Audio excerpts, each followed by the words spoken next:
Qu'on le mette au fond. Passe ton ballon. Et bonsoir à tous, bonsoir tout le monde, j'espère que vous allez bien, j'espère que tout le monde va bien. On se retrouve pour un passe ton ballon confiné encore une fois. On est tous à la maison et on ne peut pas être en studio, malheureusement ça se passe plus sur rk13.fr, ça se passe pour l'instant sur la chaîne YouTube de Passe ton ballon. On espère quand même que ça vous plaît, on espère quand même que vous êtes fidèles au rendez-vous. Une émission, aujourd'hui je vous le préviens, détente parce que je vous rappelle messieurs qu'on ne peut pas juger le travail de Villas-Boas puisque nous ne sommes pas entraîneurs de Ligue 1, donc nous serons très gentils. Voilà, je préfère dire ça en préambule de l'émission parce que voilà, ça sera une émission de petits personnages, voilà, de personnages lointains. On peut pas se mettre à la hauteur de Villas-Boas. Voilà, c'était le préambule. À mes côtés, comme d'habitude, la team habituelle, à commencer par le technicien, l'artisan de cette émission, Idriss. Comment ça va, Idriss ? Ça va, ouais. Ça va tranquille, on est bien. On a passé un bon petit vendredi soir là et je me suis langui cette émission. Alors, on a monté un petit groupe de décevants aujourd'hui. C'est ça. Alors, donc Idriss fait partie. Il y a deux autres personnages que vous connaissez bien, notamment Amaïs. Comment ça va, Ama ? Salut Mathieu, salut tout le monde. Décevant forcément, donc je suis de manière déçu. Utilisez tout ce terme. Je vais être très Villas-Boasiste ce soir. Ah bah écoute, ça promet. Tu t'énerves pas comme lui par contre. Hein. Non, j'essaie juste d'utiliser son langage, c'est tout. Voilà, c'est mieux. Et c'est pas un peu lourd, mais voilà. Et sans l'accent belge, parce que je sais pas si vous avez remarqué, il a pris l'accent belge quand il s'est énervé. On en reparlera. On en reparlera. Le troisième larron, il est là, c'est Azir. Comment ça va, Azir ? Ça va, merci. Content d'être là pour évacuer ma frustration. Et je pense qu'on va passer un bon moment. Je te sens tendu là déjà, Azir. Je suis heureux, mais vraiment d'être avec vous déjà. Et deuxièmement, d'évacuer ma frustration, parce que c'est un peu devenu le rendez-vous hebdomadaire pour voilà, évacuer un peu toute cette colère qu'on accumule match après match depuis le début de saison avec l'Olympique de Marseille. Donc on est là pour parler football et pour parler des choses vraies si on a le droit, parce qu'apparemment... Oui, voilà, dans le respect des règles, s'il te plaît, Azir. Voilà, voilà, on ne juge pas le boulanger qui fait son pain, on ne juge pas l'entraîneur qui fait ses compos, s'il te plaît. Voilà, je change ça à l'esprit. Voilà, chacun reste à sa place, s'il vous plaît. Voilà, c'est très important. Messieurs, on va parler aujourd'hui évidemment de ce match de vendredi avec, voilà, je sais pas, qu'est-ce qu'on va trouver à dire. Franchement, on va essayer. T'inquiète, on va trouver. On va trouver quelque chose à dire, je pense, oui, mais bon, voilà, ça va être compliqué de revenir en longueur sur ce match, mais on trouvera des choses à dire, vous inquiétez pas. Et ensuite, on a eu une petite idée de jeu. Vu que c'est la trêve internationale et que forcément cette semaine on risque de s'ennuyer un petit peu, quoique une semaine sans match de l'OM, franchement ça fait plaisir. Ça détend. Ça détend, voilà, on va passer 2 semaines apaisées. Mais du coup, pas trop d'actu, donc on s'est dit, on va faire chacun nos 11 coups de cœur, donc le 11 types de joueurs qui nous ont marqué, pas forcément les meilleurs, mais ceux auxquels en tout cas on s'est attaché et de qui on garde de bons souvenirs. Et le 11, entre guillemets, improbable. Un peu le 11 des joueurs qui n'avaient rien à faire ici, soit parce qu'ils étaient bidons, soit parce qu'ils ne correspondaient pas forcément au club et qui sont repartis un peu dans l'anonymat, quoi. Donc voilà, ce serait un petit jeu sympa et n'hésitez pas à nous faire vos 11 aussi dans le chat YouTube et sur le hashtag Passe ton ballon sur Twitter. Donc vos 11 coups de cœur et vos 11 improbables, on les lira à l'antenne. Je pense qu'il y a moyen de rigoler là. Il va y avoir des noms qui vont sortir, notamment sur le 11 des improbables. Ça peut être très très drôle, je pense. Donc n'hésitez pas à participer, à nous envoyer vos 11. Écoute-moi, moi j'ai un trio d'attaques sur les improbables. Je pense qu'il va y avoir, autant sur le 11 des coups de cœur, je pense qu'on va avoir tous à peu près les mêmes, vu qu'on est tous de la même génération. Oula, mais c'est pas dit ça. Ouais, après, le truc, c'est qu'on a pris tous des joueurs qu'on a vu jouer. Donc, on n'a pas forcément pioché dans les années 90, etc. Enfin, je pense, en tout cas pour moi, je sais pas vous, hein, mais. Je pense pas que vous ayez le même ailier gauche que moi. Si vous voyez ce que je veux dire. Il a mis Radonjic, je suis sûr qu'il a mis Radonjic. Ah, mais c'est un taré, lui. On en parlera. Donc, il ne dit pas non, donc c'est très clair qu'il a mis Radonjic à gauche, donc dans son 11 coup de cœur. Mais voilà, je Quel pense que malade. dans le 11 improbable, ça peut être très drôle. Donc, commencez déjà à nous les envoyer dans le chat YouTube et sur le hashtag Passe ton ballon sur Twitter. Et d'abord, les gars, avant de rigoler, il faut faire un peu. Il faut passer par le mauvais moment. Voilà, avant d'évoquer ces 11-là, on va devoir parler de vendredi soir. Tu vois, Idriss, s'il y avait moyen de mettre des musiques, je t'aurais demandé de mettre la marche funèbre, tu vois. Pour évoquer. Ça va me demander plus de travail la prochaine fois, mais je te jure que pour la prochaine, je vais m'amuser à insérer des sons, on va rigoler. Pour ce match de vendredi, les gars, victoire 1-0 à Strasbourg. Avant de commencer, moi, j'avais envie de vous dire, c'est la première fois de ma vie, je crois, que j'ai un sentiment de défaite après une victoire. Alors, et même à la fin, quand il y a l'action de ma vie, j'étais devant ma télé, je disais, mais siffle le penalty, donne-leur. Franchement, donne-leur. C'est lamentable. Je sais pas vous comment vous êtes sortis de ce match, les gars, mais moi, j'étais dépité personnellement. Moi, la seule raison pour laquelle je n'ai pas eu la même réaction que toi sur ma vie, c'est que j'avais parié de l'argent, c'est tout. Mais sinon, j'aurais été exactement dans la même position. Non, j'étais très frustré et c'est la première fois depuis très, je n'ai pas célébré un but de l'OM. Et à la fin du match, je me suis levé très rapidement, aucun sentiment de joie. C'est dire, alors qu'on est au niveau comptable, tout va bien entre guillemets, mais trop c'est trop, on en a marre de voir de la bouillie.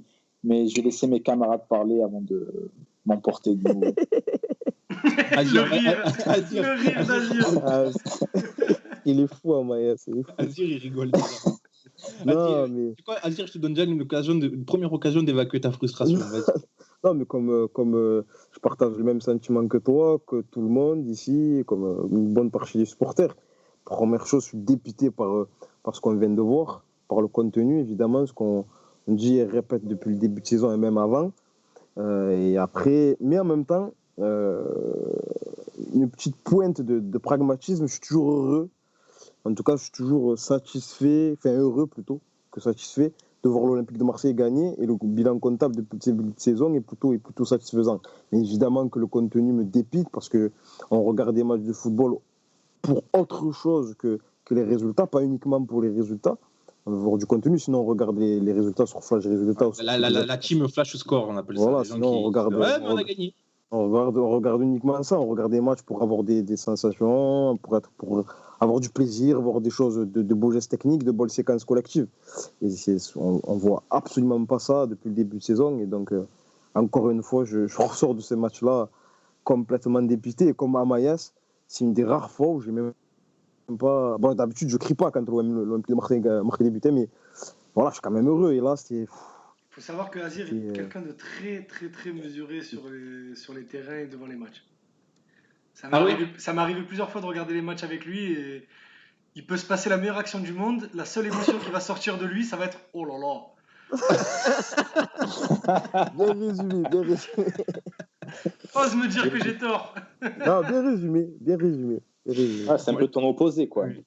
Ah oui, là, pour le coup, il n'a pas tort, Amayas, sur ça, Idriss. Hein. Ah oui, complètement. Mais moi, Azir, j'ai le souvenir lors du tournoi Maurice Révélo, où tu as bossé avec nous, Azir. Il s'énervait sur les passes ratées, c'était ses seules réactions dans le match. Il s'énervait sur les passes ratées des joueurs, il y avait la veine du coup, vous savez, qui sortait. Où il avait envie d'en démarrer un sur le terrain à chaque fois. Ah, mais c'était ses seules réactions. Mais en vrai, il a raison, c'était parce qu'encore là, c'était un tournoi de jeunes, on va dire, et tout, même si c'était des sélections internationales. Mais le niveau technique, le niveau de déchet technique que l'on voit en Ligue 1 depuis le début de saison, mais te donne envie de serrer les dents et de faire sortir cette veine. Comment des joueurs professionnels, je vous l'ai envoyé, je ne sais plus si c'était en privé ou si en public, mais comment des joueurs professionnels qui pratiquent le football tous les jours n'arrivent pas à se faire des passes à plus de 2 mètres. C'est ouf. C'est fou. C'est juste fou, ça me rend fou. Donc ouais, il y a de quoi s'énerver. Je vois dans le chat, là, on a Jordan, Alexis, Ariles qui nous saluent. On vous salue tous. Merci d'être là, les gars. N'hésitez pas à participer à tous les débats. Salut à Franck aussi. Désolé de t'avoir dérangé dans ton devoir de papa, hein, mais on te retrouve bientôt dans l'émission. Et surtout, Cisco, je vois que tu l'as laissé un petit message. Cisco, on t'embrasse. et on espère que tu vas bien et qu'on t'aura pour la prochaine émission. Les gars, avant de débuter vraiment ce débat, moi j'avais la question traditionnelle, elle devient traditionnelle en tout cas cette question quand on évoque les matchs de l'OM. Est-ce que c'était pire que la dernière fois? Oui. Donc j'avais demandé ça après le match de City pour le match d'avant, là après le match de Porto par rapport au match d'avant, je vous le redemande là. Est-ce que c'était pire que la dernière fois? Et toi, Idriss, tu me dis oui. Mais attends, là on a quand même réussi à faire une seule frappe cadrée dans le match. À la Non, 70. une frappe, Ouais, pas en plus, c'est la cadré. 70e. Une frappe. Oui, une seule frappe tout court, ouais, je dis cadré parce que je suis quelqu'un d'optimiste dans la vie. Mais sinon, c'est une seule frappe du match. C'est fou. Et même si le jeu a toujours été moyen, pour pas dire nul, depuis le début de saison, au moins il y avait des tentatives vaines, mais des tentatives. Là, on n'en a même plus. Même ça, on les a plus. Et la prochaine étape, c'est le match à 0. C'est la prochaine Mais étape. le match à 0, on l'avait fait, c'était le premier match au parc avec Rudy Garcia, non, on fait 0 tir, je crois. Oui, mais bon, c'était le premier Oui, match. tout à Mais fait. c'était, voilà, C'était le oui. premier match, c'était le premier match de Garcia au parc, à Paris. Paris qui était déjà sur son énorme début de saison. Et puis, tu avais une équipe qui découvrait son coach, avec Machache, avec NJ, tout ça. Là, tu es sur une équipe qui se connaît bien, un coach qui est sur sa deuxième saison, une équipe qui, on le rappelle, n'a pas joué le week-end dernier, parce que Lens était covidé, donc il n'y a pas eu de match, qui, d'après les mots de son coach, ne s'est pas beaucoup fatigué au Portugal mercredi dernier, donc avait tout pour s'y donner, et qui n'a rien fait. Donc oui, c'est pire. Oui, c'est bien ici le groupe des décevants, Mourad. On te salue d'ailleurs, Mourad. Ouais, Et il est c'est là, Mourad. bienvenue. Voilà, tu as officiellement ta carte au sein du groupe des décevants. Bienvenue. Voilà, vous êtes tous là. On va vous envoyer vos cartes. Je pense que ce groupe va beaucoup monter en nombre dans les semaines qui viennent. Mais je pense qu'il est déjà très étoffé. Amaïs, tu nous disais que tu étais énervé après le match. Je te pose la même question. Est-ce que c'était pire que face à Porto? En fait, je suis mitigé parce que vu qu'il y a le résultat, je suis tenté de te dire non, mais vu l'adversité, on parle de l'avant-dernier de Ligue 1, Strasbourg, qui a débuté le match avec 6 défenseurs. Je compte volontairement Lala dedans parce que même s'il a été mis ailier droit, c'est un défenseur. Et au final, c'est Strasbourg qui est venu avec le bus, qui a eu le plus d'occasions et qui a produit le plus de contenu. C'est grave. Donc rien que pour ça, j'ai envie de dire que c'est pire parce que c'est indigne du standing de l'OM de ne faire qu'un seul tir contre l'avant-dernier de Ligue 1, sachant que ce championnat est complètement éclaté depuis le début de la saison. C'est pas normal du tout pour une équipe qui ambitionne de jouer les places européennes. Alors moi, je te demande de surveiller ton langage, Amaïs. Tu viens de dire indigne. Je te rappelle que tu n'as pas le droit de juger. Voilà, Pardon, je me suis emporté parfois. voilà. Attention quand même. Là, je serai là pour vous censurer tout au long de l'émission. J'étais vraiment en train de me dire, mais il a rien de mal et tout, moi. Le naïf. Du coup, j'ai coupé. Je sais pas qui j'ai coupé. Si c'était Azir ou Idriss. C'était moi, mais c'est bon, t'as été meilleur que moi. Ah, tu voulais faire une petite fan, c'est ça. Oui, c'est ça. Azir, même question, parce que là, on a eu deux avis différents. Est-ce que pour toi, c'était pire que la dernière fois? Ah, complètement. De toute façon, tu vois, statistiquement, un tir, on insiste beaucoup là-dessus. Bon, c'est une stat qui a été dite et répétée par tout le monde, mais c'est lamentable de frapper qu'une seule fois à la dernière seconde limite de la rencontre. Bon, après, ça, c'est 100% de réussite, parce que ça termine au fond. Et l'action est plutôt belle en plus, d'ailleurs. Enfin, la passe décisive de Payet et ensuite la reprise de Sanson sont de jolis gestes techniques pour le coup. Mais c'est lamentable contre l'avant-dernier du championnat. Avec tous les éléments que vous avez cités avant, l'équipe avait largement le temps de se reposer, de travailler un peu plus en animation, même si évidemment, ce n'est pas une semaine que l'équipe va se métamorphoser, mais il y avait le temps de mettre des choses en place. La possession, elle était pour Strasbourg. 9 tirs concédés. C'est indigne. Alors, on va reprendre le terme employé par Amaïs. C'est indigne, c'est honteux, c'est scandaleux, c'est voilà, tous les termes péjoratifs qu'on peut sortir.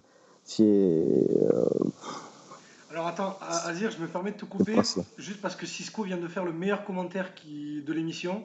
Le pire, c'est que c'est pas un seul tir, c'est que c'est un tir de Sanson. C'est vrai. Parce que je pense qu'on a tous eu la même réaction quand il a marqué, on a dit « et merde ». Et Oui, deuxièmement, on a dit « mais oui. pourquoi lui ?» Ça y est, il est titulaire jusqu'en juin. Non, mais le plus fou, c'est que on en parlera tout à l'heure, mais on peut déjà l'évoquer vu que je vous ai dit c'est une émission détente aujourd'hui. Franchement, Oui, on a un plan d'émission aussi élaboré que le plan de jeu de l'OM, donc ça peut partir dans Mais tous les plus sens. C'est fou. Non, mais dans le sens où ça peut partir n'importe où. Oui, mais nous, il y a plus d'un tiré. Lui, Oui, c'est vrai. lui, le tiré sur son plan de jeu, c'est aller sur le terrain. Nous, au moins, on sait de quoi on va parler après. Mais le pire dans l'histoire d'avec Sanson, c'est qu'il rentre à la mi-temps pour remplacer le pauvre Pape Gay, qui s'est démerdé un peu comme il a pu en première mi-temps. Mais je sais pas vous, mais je suis tombé de mon canapé à la mi-temps là, quand j'ai vu ce remplacement. C'était incroyable. Il est incroyable ce remplacement. Il est au panthéon des plus beaux remplacements de l'histoire de l'OM, je pense. Complètement. Franchement, il est incroyable. Ah, mais il est injuste pour le pauvre Gay aussi. Tu es en train de flinguer sa confiance, clairement. Parce qu'il faisait pas un mauvais match, loin de là. Je pense même que c'était l'un des meilleurs Complètement. sur le terrain. Et là, en gros, il a eu le malheur de trop jouer vers l'avant, de mettre de l'impact dans ses interventions. Du coup, il dégage. Et surtout, pour faire rentrer tout le temps le même joueur. Bon, là, ça a marché, donc tu ne peux pas le critiquer entre guillemets. Mais qu'est-ce qu'il a fait Morgan Sanson pour jouer tous les matchs ? C'est un truc de dingue quand même. Mais surtout, c'est même pas qu'il joue tous les matchs, c'est qu'en fait, dès qu'il n'est pas titulaire, c'est le premier qui rentre, et très rapidement, on en avait déjà parlé dans l'émission précédente, mais c'est quand même un coaching très curieux, quoi. Ce Morgan Sanson, il en est fan, hein, le père Villas-Boas. Je ne sais pas ce qui se passe dans le vestiaire, mais c'est complètement fou. On parlait de la stérilité de l'OM, les gars. Alors, on va pas essayer de rentrer dans le domaine tactique vraiment très approfondi, mais enfin, on peut essayer de l'expliquer un petit peu. Comment expliquer justement cette faiblesse abyssale pour se créer des occasions. Là, en plus, on a eu un petit roulement, un petit turnover sur l'effectif, un petit peu de turnover sur la composition. On a vu un nouveau système. Qu'est-ce qui s'est passé de mal pour que ça ne marche pas vendredi ? Ben, il y a un début de réponse. C'est que certains joueurs ne sont tout simplement pas positionnés dans leur poste de prédilection. Cuisance, depuis le début de sa carrière, il joue en 8. Là, il joue en 10. Thauvin, qui n'a rien d'un attaquant axial, j'insiste sur le rien, ça fait plusieurs matchs qu'il joue en 9, qui n'est pas bon, et quand même on persiste avec ça. Donc, quand sur ton trio d'attaque, tu en as 2 qui ne jouent pas à leur poste, c'est problématique. Et je rajoute même Germain, qui est certes un attaquant axial de formation, mais le souci, c'est que lors de ses dernières entrées, il a été mis ailier droit. Pourquoi d'un coup tu le remets en 9 sans explication, sans le remettre même lui dans le moule du 9, si vous voyez ce que je veux dire ? Non, il rentrait tout le temps à droite, et d'un coup, titulaire en 9. Il n'y a pas de cohérence. Donc forcément, il n'y a pas d'automatisme. Pour moi, c'est l'une des clés de la pauvreté de notre jeu. Ça rejoint un petit peu le constat qu'on avait fait sur Radonjic, qui n'entrait plus du tout en jeu et puis qui se retrouve titulaire pour affronter City et en pointe. Donc ça rejoint un peu. C'était aussi un choix sur lequel on s'était interrogé, les gars, dans les précédentes émissions. Je ne sais pas si vous vous rappelez. Donc c'est encore un choix un peu curieux. Autre poste un peu, là tu parles des postes qui sont des joueurs qui n'évoluent pas à leur poste. On a parlé de Thauvin, de Germain, Cuisance qui évolue encore en 10, les gars. Je ne sais pas pourquoi il veut absolument le mettre à ce poste, ce joueur qui, de toute évidence, il n'y arrive pas à ce poste-là. Je laisse les gens parler, sinon j'ai encore m'énervé. Donc, tu me demandes à moi, j'en sais rien, moi. Non, c'est incompréhensible. Encore une fois, c'est des choix qui sont marqués par de l'incohérence, en tout cas de l'extérieur. Peut-être qu'il a des explications précises, qu'il voit des choses à l'entraînement qui sont fabuleuses. Il a l'impression de voir Zinedine Zidane en numéro 10 de la belle époque quand il voit l'entraînement. Mais nous, après un match, ce qu'on voit, c'est pas, ça semble incohérent, ça semble pas adapté aux qualités du joueur par rapport à son passif, qu'il a été formé, il a joué chez les professionnels en tant que relieur, dans les équipes de France de jeunes également, et un entraîneur, un staff est là pour mettre les joueurs dans les meilleures conditions possibles pour qu'ils puissent s'épanouir. Ça a l'air bateau ce que je dis, mais quand on regarde les matchs de l'Olympique de Marseille, quand on regarde le positionnement de certains joueurs, quand on regarde l'animation collective de manière générale, on n'a pas l'impression que le staff donne les outils nécessaires aux joueurs pour qu'ils puissent s'épanouir. Et en l'occurrence, mettre Cuisance en numéro 10, alors que tu vois, même si c'est un joueur qui est à l'aise techniquement, même si c'est un joueur qui a la capacité de se placer entre les lignes et de fluidifier le jeu grâce à sa simplicité, ça ne fonctionne pas très bien. Donc, essaye, en sachant que c'est un joueur qui peut devenir un joueur important au sein de cette équipe-là, qui a de belles qualités, essaye de le mettre dans les meilleures conditions possibles. Bon, après, encore une fois, on n'a pas les diplômes d'entraîneur professionnel, donc peut-être qu'il y a des choses qui nous échappent qu'on ne comprend pas. Mais on essaie de voir les matchs, de comprendre certaines choses, mais en tout cas, moi, ce qu'on voit depuis le début, c'est de l'incohérence. Est-ce qu'on a une idée de ce qui se passe à l'entraînement la semaine ? Je sais que les journalistes ne sont pas forcément autorisés à assister à tous les entraînements. Je crois que c'est un quart d'heure au début et puis après ils s'en vont parce que la séance. Et encore, c'est une fois quand l'OM a envie, le quart d'heure. Voilà, ouais. Donc c'est pas tout le temps. Donc ils n'ont pas forcément un œil sur ce qui se passe. Mais est-ce qu'on sait, est-ce qu'on a des infos ? Est-ce que c'est pas possible ? On a vraiment l'impression qu'il y a aucun travail tactique, aucun travail de combinaison, qu'il y a rien du tout. Bah écoutez, moi les infos que j'avais il y a quelques semaines, j'en avais parlé dans l'émission, c'était que il y avait moins de séances tactiques que la saison dernière, à la demande de certains joueurs que ça saoulerait, notamment les cadres de cette équipe. Je sais que cette information plaît beaucoup à Azir, donc je la répète à chaque fois. Et après, je sais pas ce qu'il en est depuis quelques jours, parce que je suis pas allé trop à la recherche aux infos, pour tout te dire. Donc, mais je promets de ramener quelque chose pour la semaine prochaine, pour la prochaine émission. Mais là, c'est vrai que je sais pas. Depuis City, j'ai pas trop parlé aux personnes dans le vestiaire. Donc, je vais pas dire de bêtises, mais bon. Il semble que déjà, de base, l'équipe travaille beaucoup moins que la saison dernière. Mais depuis une dizaine de jours, je sais pas. Comment on gère un effectif, une année de Coupe d'Europe où du coup les entraînements sont plus basés, j'imagine, sur la récupération. On va forcément moins rentrer dans la tactique, à proprement parler, le jeu. Est-ce que c'est peut-être aussi une explication ? Alors vous me direz oui, mais l'année dernière il n'y avait pas de Coupe d'Europe et il n'y avait toujours pas de jeu. Mais est-ce que le fait qu'il y en a encore moins, ça peut s'expliquer par ça, les gars ? Oui, je pense que ça peut être l'une des raisons. Et globalement, si on est un peu objectif, le niveau de jeu de beaucoup d'équipes en Europe actuellement est en baisse. Et c'est pas anodin, il y a trop de matchs en ce moment. Quand tu joues tous les 3 jours et que tu as une préparation tronquée, que ce soit par le peu de vacances ou alors les nombreux cas de Covid qu'il y a eu un peu partout en Europe, forcément, tu n'as pas le temps de faire du travail tactique, de créer les automatismes et tout. Ça, je l'entends. Mais moi, ce que je n'accepte pas de la part de Villas-Boas, c'est que quand on émet des critiques, ils prennent son air, son air condescendant pour nous dire, en gros, vous n'êtes pas coach, ne parlez pas, moi je suis le coach, je vais le mettre à bord, donc je sais. Alors que s'il reconnaissait lui-même que le jeu produit actuellement est nul, notamment pour les raisons que j'ai mentionnées précédemment, alors soit, pas de problème. C'est logique pour moi que les équipes jouent moins bien en ce moment, mais il ne faut pas être arrogant, quoi. Mathieu, je t'ai mis le 11 de vendredi pour le direct. Très bien. On reviendra dessus quand il apparaît, pour ça nos auditeurs auront aussi l'image. On a vu aussi notre nouveauté, enfin une nouveauté entre guillemets, c'est ce retour à ce fameux 4-4 de Losange qui a permis, je le rappelle, de venir à bout de l'ogre bordelais. On voit que c'est bien la preuve que ce 4-4-2 est le système qu'il faut pour ce club. De toute évidence, ça n'a pas fonctionné ici. Voilà, on le voit là sur l'écran.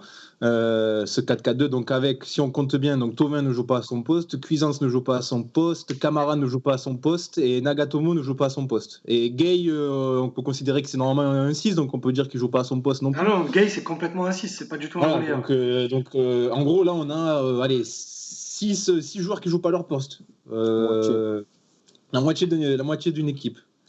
Ça peut aussi expliquer la prestation indigente de vendredi soir. C'est vrai qu'on parlait des choix des hommes tout à l'heure. Ça a sans doute une incidence, non? Mais totalement, totalement. C'est ce que j'ai dit précédemment. Donc, je rêve de voir une équipe ne serait-ce cohérente, pardon, ne serait-ce que sur le papier déjà. Ensuite, sur le terrain, il y aura forcément du mieux. Mais si tu veux inventer des trucs pour montrer que tu es supérieur ou quoi, bah ouais, forcément, tu as droit à des prestations médiocres. Je comprends vraiment pas son coaching en ce moment à Villas-Boas. Si quelqu'un peut venir devant moi et me dire non, le 11 qui a été mis contre Strasbourg est cohérent, bah, je veux bien entendre ses arguments. Est-ce que je peux me permettre un compliment à Rudy Garcia ou pas? Non, bah écoute, c'est l'émission de tous les possibles, donc Parce que l'ami Rudy nous a énervé pas mal de fois, mais au moins on pouvait lui donner que dans sa bêtise il était cohérent. Là, il se passe des trucs où on dit mais pourquoi? Il y a la compo qui tombe. Alors là, le match il était à 20h45, la compo est tombée vers 8h. Et il y a eu, dans Marseille, il y a eu un point d'interrogation géant au niveau de la porte d'Aix. Tout le monde s'est dit, mais qui est-ce qui pourquoi? Pourquoi il y a ça? Et avec Rudy Garcia, on comprenait. C'était nul. On disait, mais pourquoi il fait ça? Parce qu'on s'énervait, tout ça. Le 4-4-2 à plat, je ne sais pas si vous vous rappelez, de 2018-2019. oui. Avec Mitroglou, Balotelli, parce que voilà. Parce que pourquoi pas, au fond. Mais au moins, on disait, bon, on sait comment il pense, mais c'est nul. Là, à Villas-Boas, ça ne répond à aucune logique. Ça veut dire que je me demande ce qui s'est passé à l'entraînement pour qu'ils se disent ce week-end Germain Thauvin. sur Djikou, Simakan et l'autre, là, comment il s'appelle, Mitrovic, Germain Thauvin. Ça ne répond pas à de la logique. C'est ça qui me rend ouf. Il n'y a aucune cohérence, ouais. C'est vrai que mais ne serait-ce dans le choix des hommes déjà, mais aussi dans le système. Mais moi, j'en reviens à ce que je disais tout à l'heure. Ce cuisant 110 et Germain qui se retrouve titulaire alors qu'on le fait à peine rentrer 2-3 minutes par-ci par-là juste pour perdre du temps, hein. C'est même pas pour qu'il apporte quelque chose, on le fait rentrer pour dire et pour être présent sur les corners aussi, les corners défensifs. oui, voilà, oui, c'est vrai, ouais, c'est vrai. C'est la seule donnée pour laquelle on dit ah vas-y tiens tu peux aller placer ta tête. Ça a marché une fois mais on espère que ça le fasse à chaque fois. C'est complètement fou, c'est incroyable. Et même les coups de pied arrêtés aussi vendredi, catastrophique. On n'a absolument rien pris de ces coups de pied arrêtés. Thauvin, il a l'OM depuis 2013, il a toujours pas compris qu'il fallait lever les ballons sur les coups de pied arrêtés. Moi, le corner de Thauvin à hauteur de Protège Chibia, il me fait péter des veines. Il me rend fou. C'est pas un moment, ça fait 7 ans qu'il a l'OM. Encore aller dans sa formation et tout, je vais être clément, ça fait 7 ans qu'il a l'OM. À aucun moment, il y a quelqu'un qui lui a dit gros, viens, on va faire un spé coup de pied arrêté, tu vas frapper des coups francs, des pénaltys, des corners, des centres. Ça me rend fou. Ça me rend fou. Parce qu'en fait, ça prêche sur des bases du football. Tu vois, Les gars, après, que ça pêche sur l'aspect tactique, que ça pêche dans la réalisation, pourquoi pas, allez, non, même pas pourquoi pas, mais bon, allez. Mais sur des trucs j'avais parlé mal, sur des trucs de poussin, quoi, un coup de pied arrêté. À la limite que tu n'arrives pas à être bon dans le jeu. Essaye de te procurer des actions sur coup de pied arrêté. Les coups de pied arrêtés finissent soit dans le mur, soit au 3e poteau, soit dans les protèges tibias des adversaires. Oh, quand même, un minimum. Un minimum, s'il vous plaît, les enfants. Même ça, on l'a plus.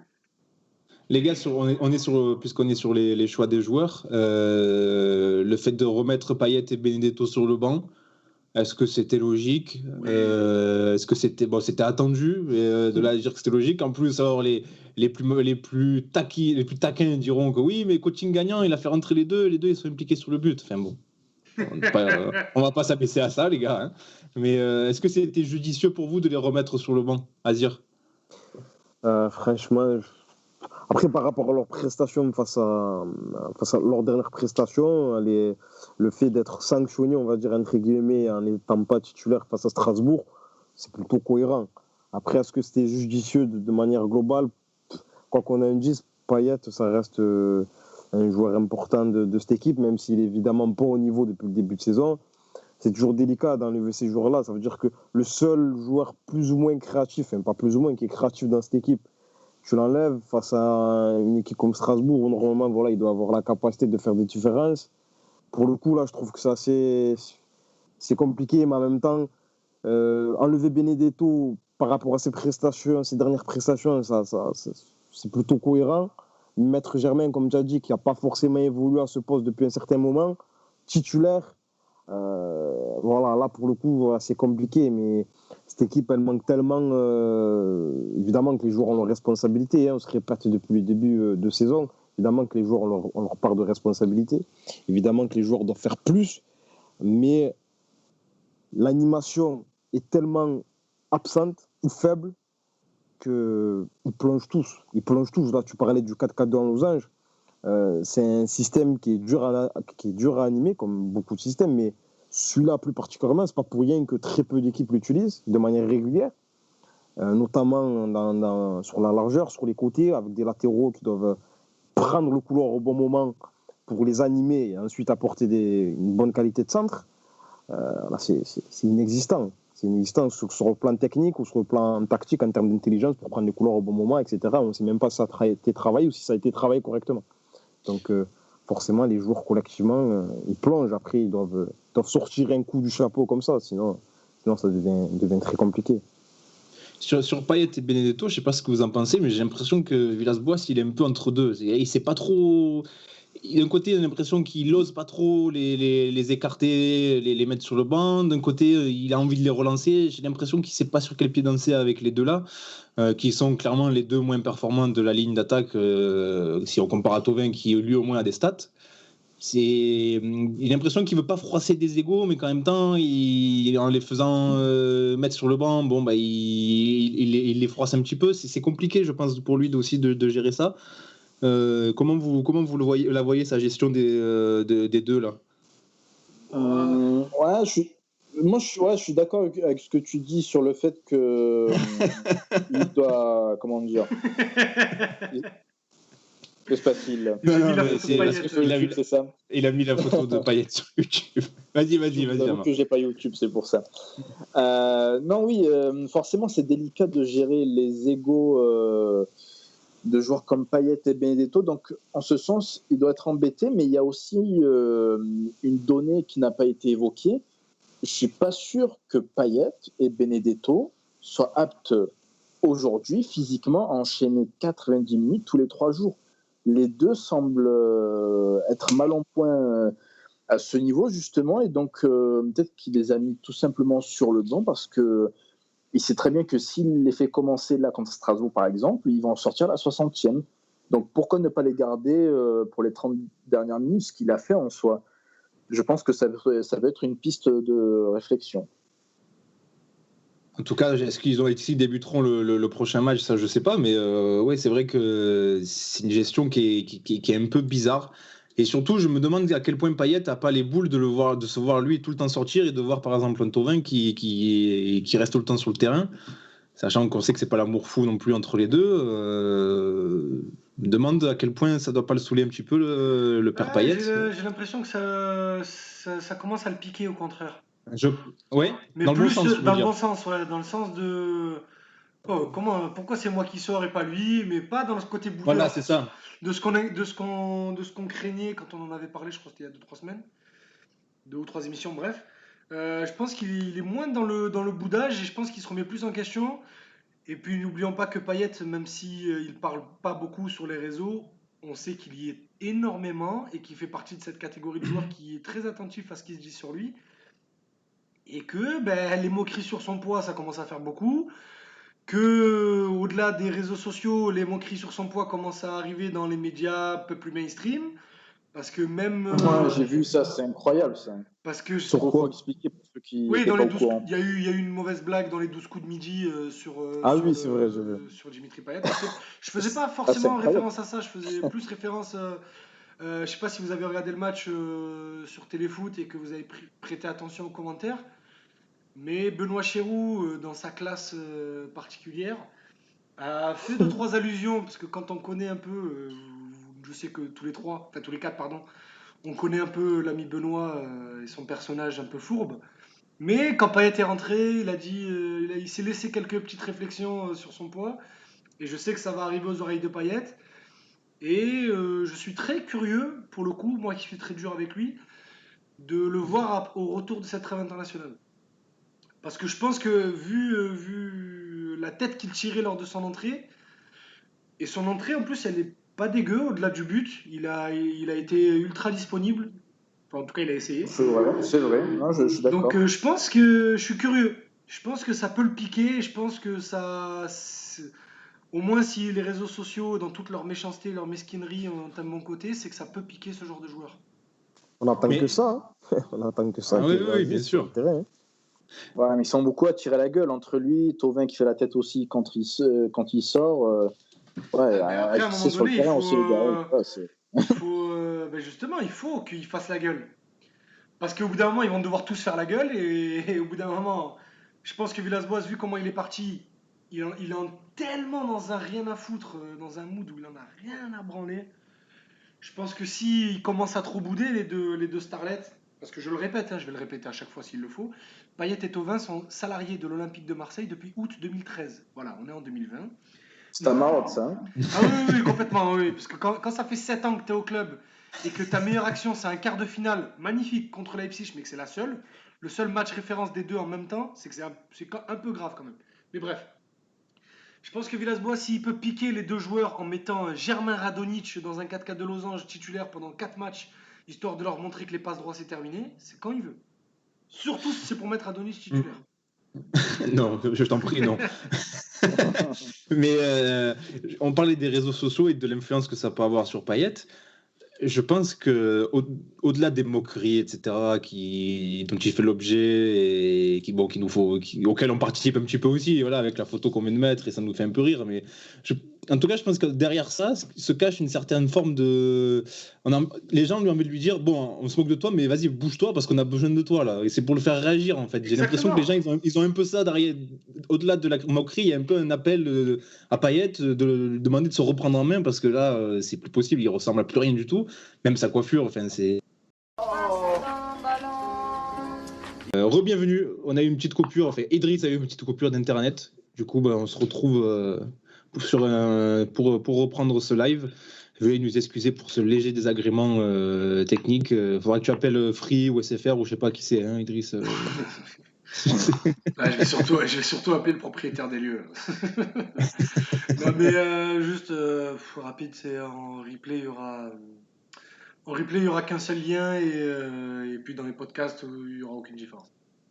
Voilà. Parce donc, que les podcasts sont disponibles sur quoi?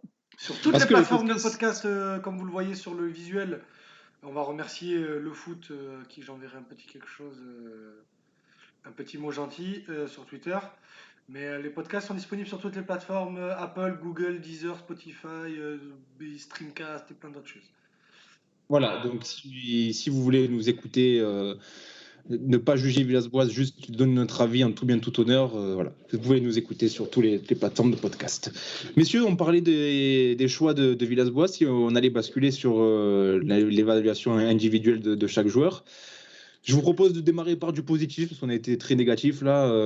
La prestation de Balerdi, est-ce que c'est notre phénomène du match? Je sens que vous vous rappelez notre phénomène du match. Je pense que le phénomène, il ne va pas y avoir beaucoup de prétendants. Je ne sais pas ce que vous en pensez. Azir, je t'entends Ouais, rigoler. prestation intéressante, encourageante, prometteuse même. Pour la suite, il fait plutôt, globalement, il fait plutôt des bons débuts. Hein, Balerdi. Personnellement, je ne l'avais jamais vu jouer auparavant. Enfin, avant sa venue à l'Olympique de Marseille. Donc, ouais, c'est intéressant pour la suite. C'est un jeune défenseur central qui est plutôt élégant, mais qui est costaud dans les duels également, qui n'a pas peur. Qui n'a pas peur d'être présent dans les duels, d'aller au contact et de prendre des risques balle au pied, d'avoir une relance qui est plutôt propre. Il recherche souvent à sortir proprement. Donc, ouais, intéressant. Et donc, ouais, sur ce match-là, le phénomène du match, toute proportion gardée évidemment, mais ouais, le phénomène du match. Côté OM. Ama, Idriss, vous êtes d'accord? Je suis d'accord. J'étais en train de réfléchir pendant que Azir parlait. Ouais, ça a été le meilleur Olympien, je pense.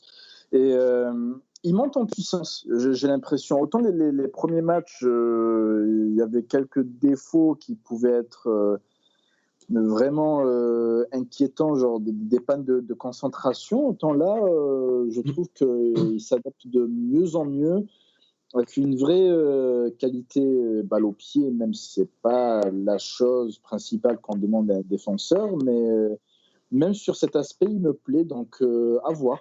C'est intéressant d'avoir une alternative comme ça à la charnière centrale Chaita Tsar-Alvaro.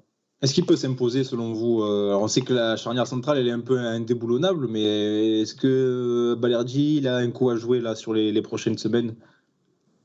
Ah ben écoute, s'il continue les rentrées comme ça, la charnière centrale, elle va pas être si indéboulonnable que ça. Hein.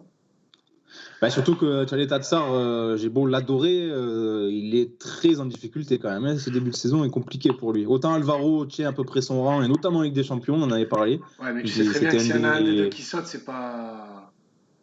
Je suis pas certain. S'il y en a un des deux qui saute, c'est pas Kaletakar. Je suis pas certain. Il représente, pour la simple et bonne raison qu'il représente beaucoup trop d'argent pour le club.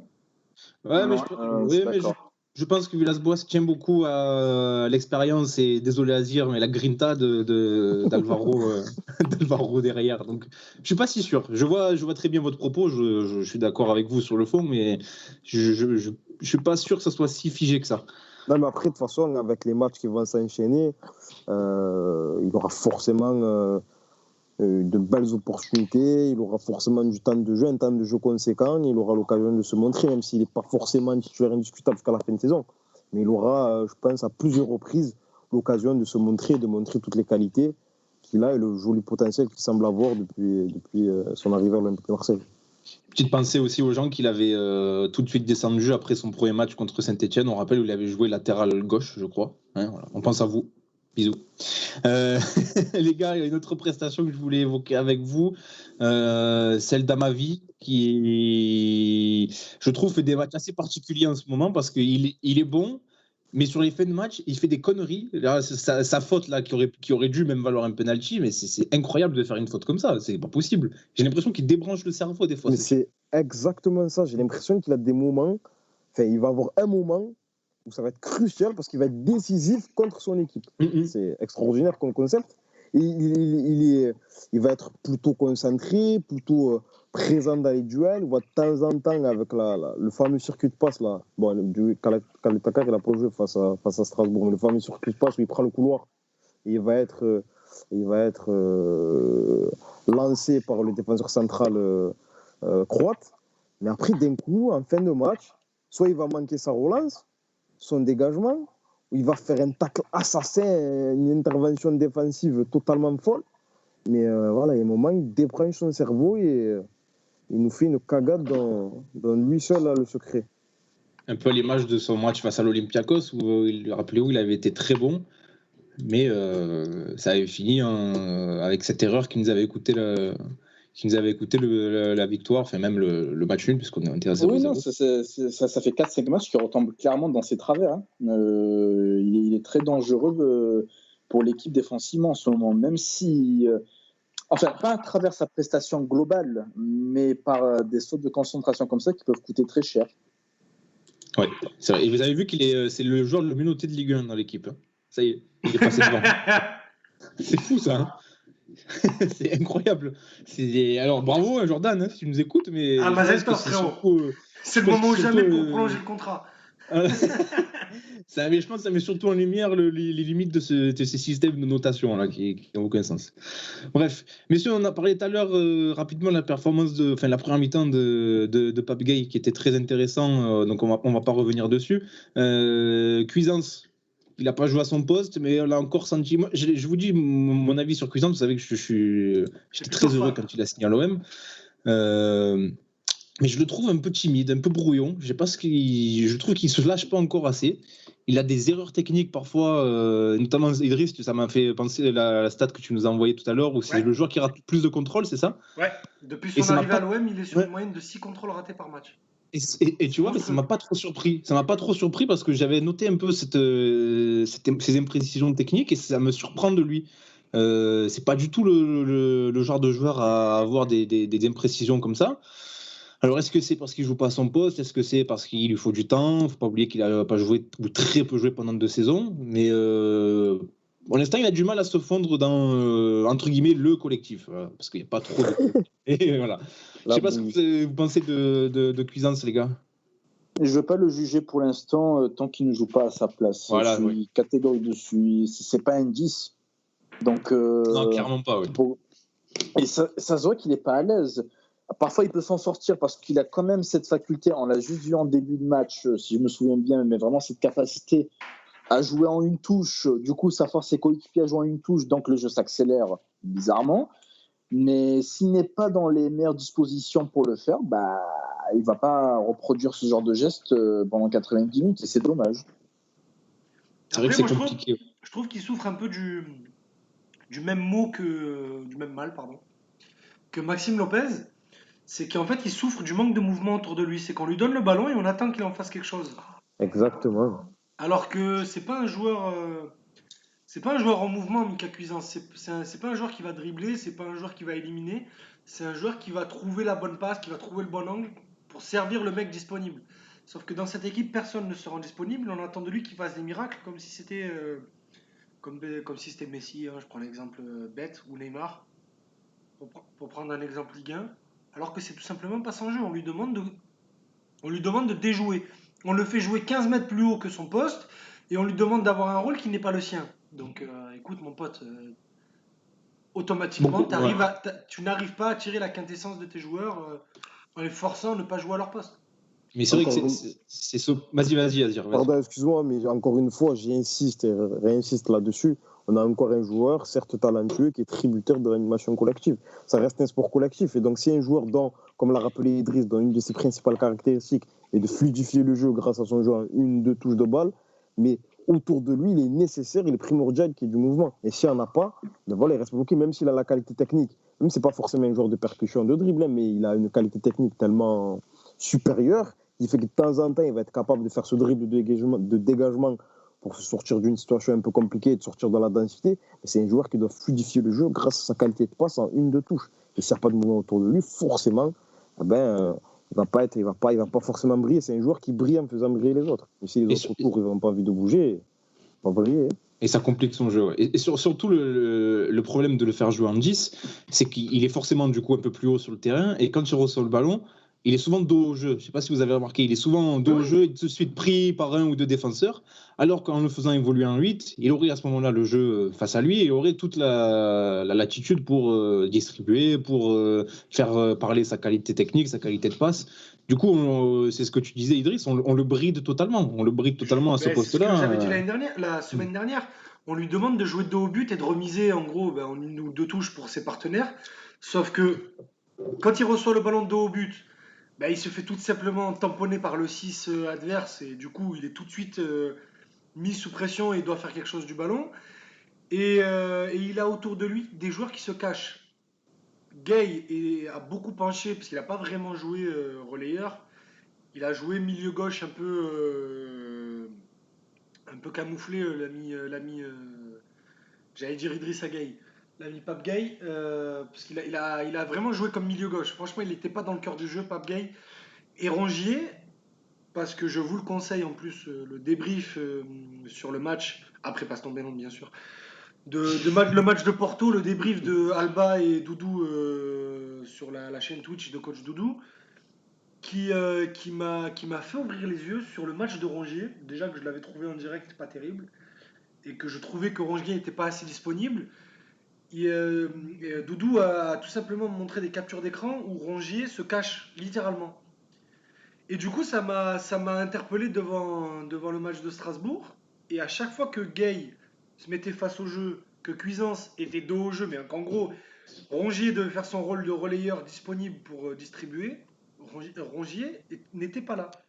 Et tout de suite, ça pour le coup, c'est une réflexion qu'on se fait depuis longtemps, dès qu'il a le ballon, son premier réflexe, c'est de contrôler, de la protéger et de regarder derrière.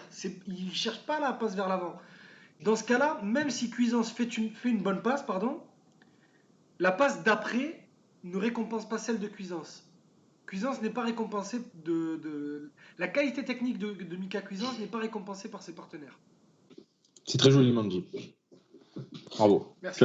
Tu as remporté le titre de la plus belle formule de la soirée. Merci.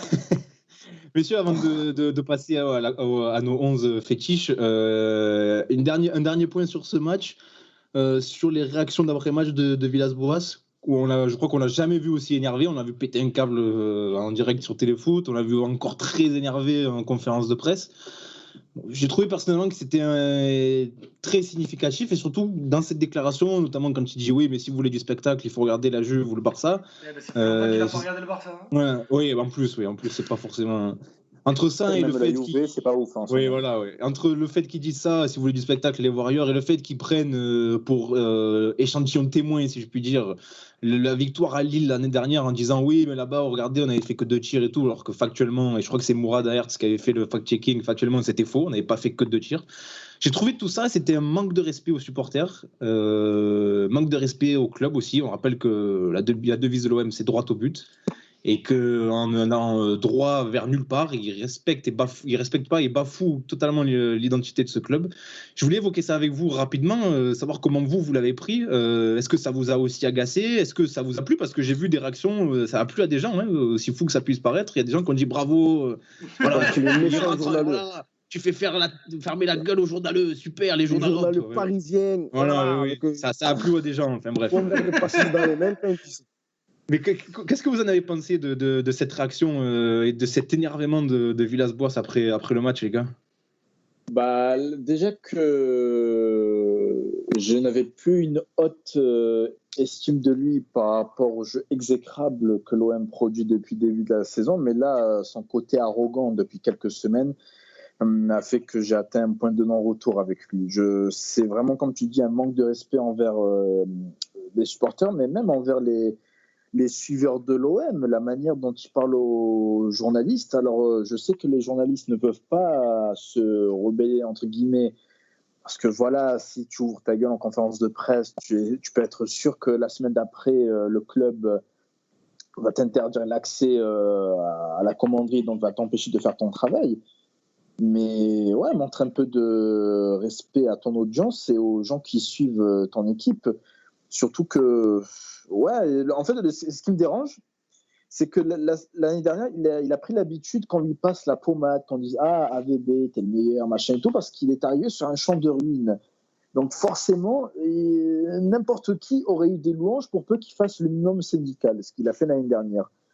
Et là, maintenant, dès que les choses se corsent, là, on est en train de voir son vrai visage, prétentieux, présomptueux, qui ne reconnaît pas ses torts.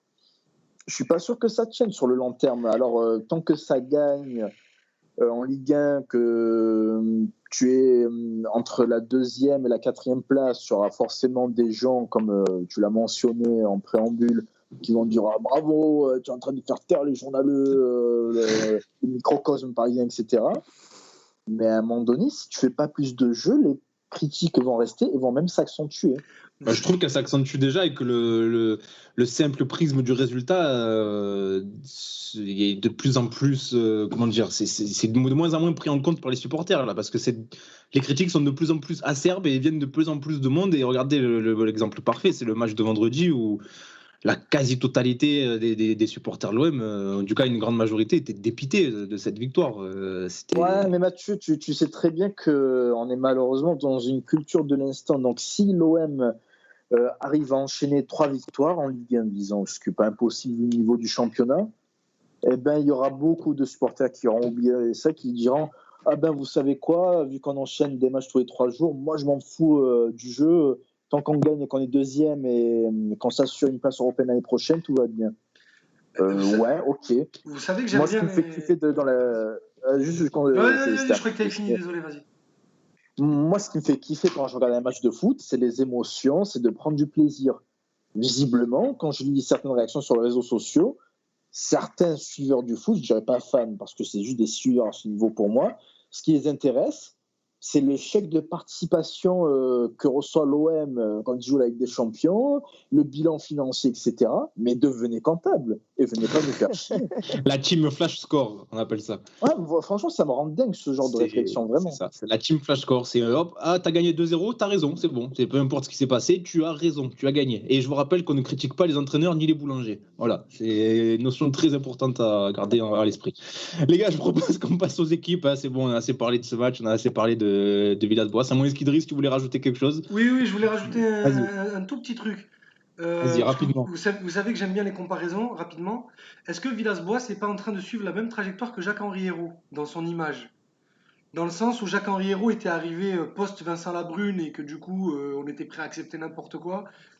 Dans la communication, au début, tout allait bien, il se baladait avec la coupe, il était là, il dressait il caressait les supporters dans le sens du poil, il citait Ayam, tout ça, bref.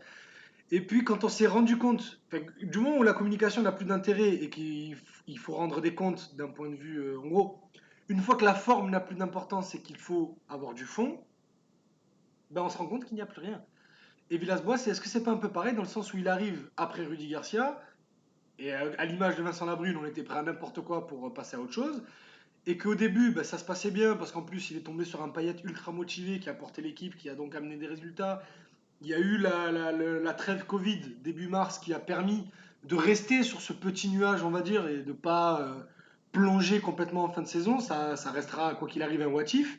Est-ce que l'OM serait quand même allé en Ligue des Champions après, sans le Covid? Et que maintenant que la forme est passée, maintenant que celui qui te portait l'équipe ne peut plus le faire, et qu'on attend du fond, eh bien, il n'y a plus rien. Est-ce qu'il n'est pas en train de se Jacques-Henri héroïser? Sachant que Jacques-Henri Hérault, lui, depuis que le vent a tourné, ne s'adresse plus à personne. Il fait son interview annuelle à Challenge et à Stratégie, là, les trucs de disruptif LinkedIn. Ça fait plaisir. Alors que Villas-Boas, lui, ne peut pas se cacher. Parce qu'il a ses 2 conférences de presse par semaine, il a son interview d'après-match, il ne peut pas se cacher, du coup, il s'énerve et il laisse exprimer sa frustration. Est-ce que vous ne trouvez pas que ça se ressemble? Heureusement que tu avais dit rapidement. Hein. J'ai essayé de faire bref. Non, mais c'est vrai qu'il y a une analogie qu'on peut faire entre les deux. L'état de grâce dans un premier temps, mais l'état de grâce aussi dû au fait qu'avant, c'était le désert avant eux et que, comme tu l'as si bien souligné, on était prêt à prendre n'importe qui pour remplacer leur prédécesseur, que ce soit Villas-Boas ou Jacques-Henri Hérault, quoi. Donc c'est vrai qu'il y a une petite analogie. Ouais. Je trouve que tu as été très bon, même si tu as été un peu long. Et il ne parle plus du coup. Non, c'est parce que je suis obligé d'éteindre mon micro parce que j'ai des trucs à taper pour la fin de l'émission et que si vous m'entendez taper, ça va faire péter le live. Okay. Donc, mais je te remercie. Messieurs, on passe aux équipes. Donc pour vous expliquer, donc ceux qui nous rejoignent, on a donc on va proposer chacun notre équipe fétiche, donc notre équipe coup de cœur, les joueurs qui nous ont marqué, pas forcément les meilleurs, mais en tout cas ceux auxquels on est resté attaché. Et l'équipe improbable, donc les 11 types de joueurs qui n'avaient pas grand-chose à faire à l'OM, soit par manque de niveau, soit parce qu'ils n'étaient pas dans le bon moule et qu'ils sont repartis tout simplement dans l'anonymat. Je vous propose de commencer. On va commencer par ordre alphabétique, au moins pas de jaloux. Donc, Ama, c'est toi qui gagne. Donc, c'est à toi de commencer avec ton 11. Allez, on commence par le 11 fétiche, c'est le moins drôle. On finira par le plus drôle avec les 11 improbables. Ah oui, oui. Alors, il faut que... Je suis en train de réfléchir, j'avais 12-13 noms, donc je vais l'enlever en direct. Écoute, moi, j'ai mis des remplaçants, donc tu peux me mettre tes 12-13 noms. Parce que j'avais du mal à choisir, donc vas-y. Alors, dans les cas, je ne suis pas original, hein, le joueur le plus capé de l'histoire de l'OM, donc Mandanda. Ensuite, je fais une défense à 4 avec Bonnard, Mbia, Julien Rodriguez, Taiwo. Je vais te faire un milieu. Donc, Julien, première info, Julien Rodriguez quand même.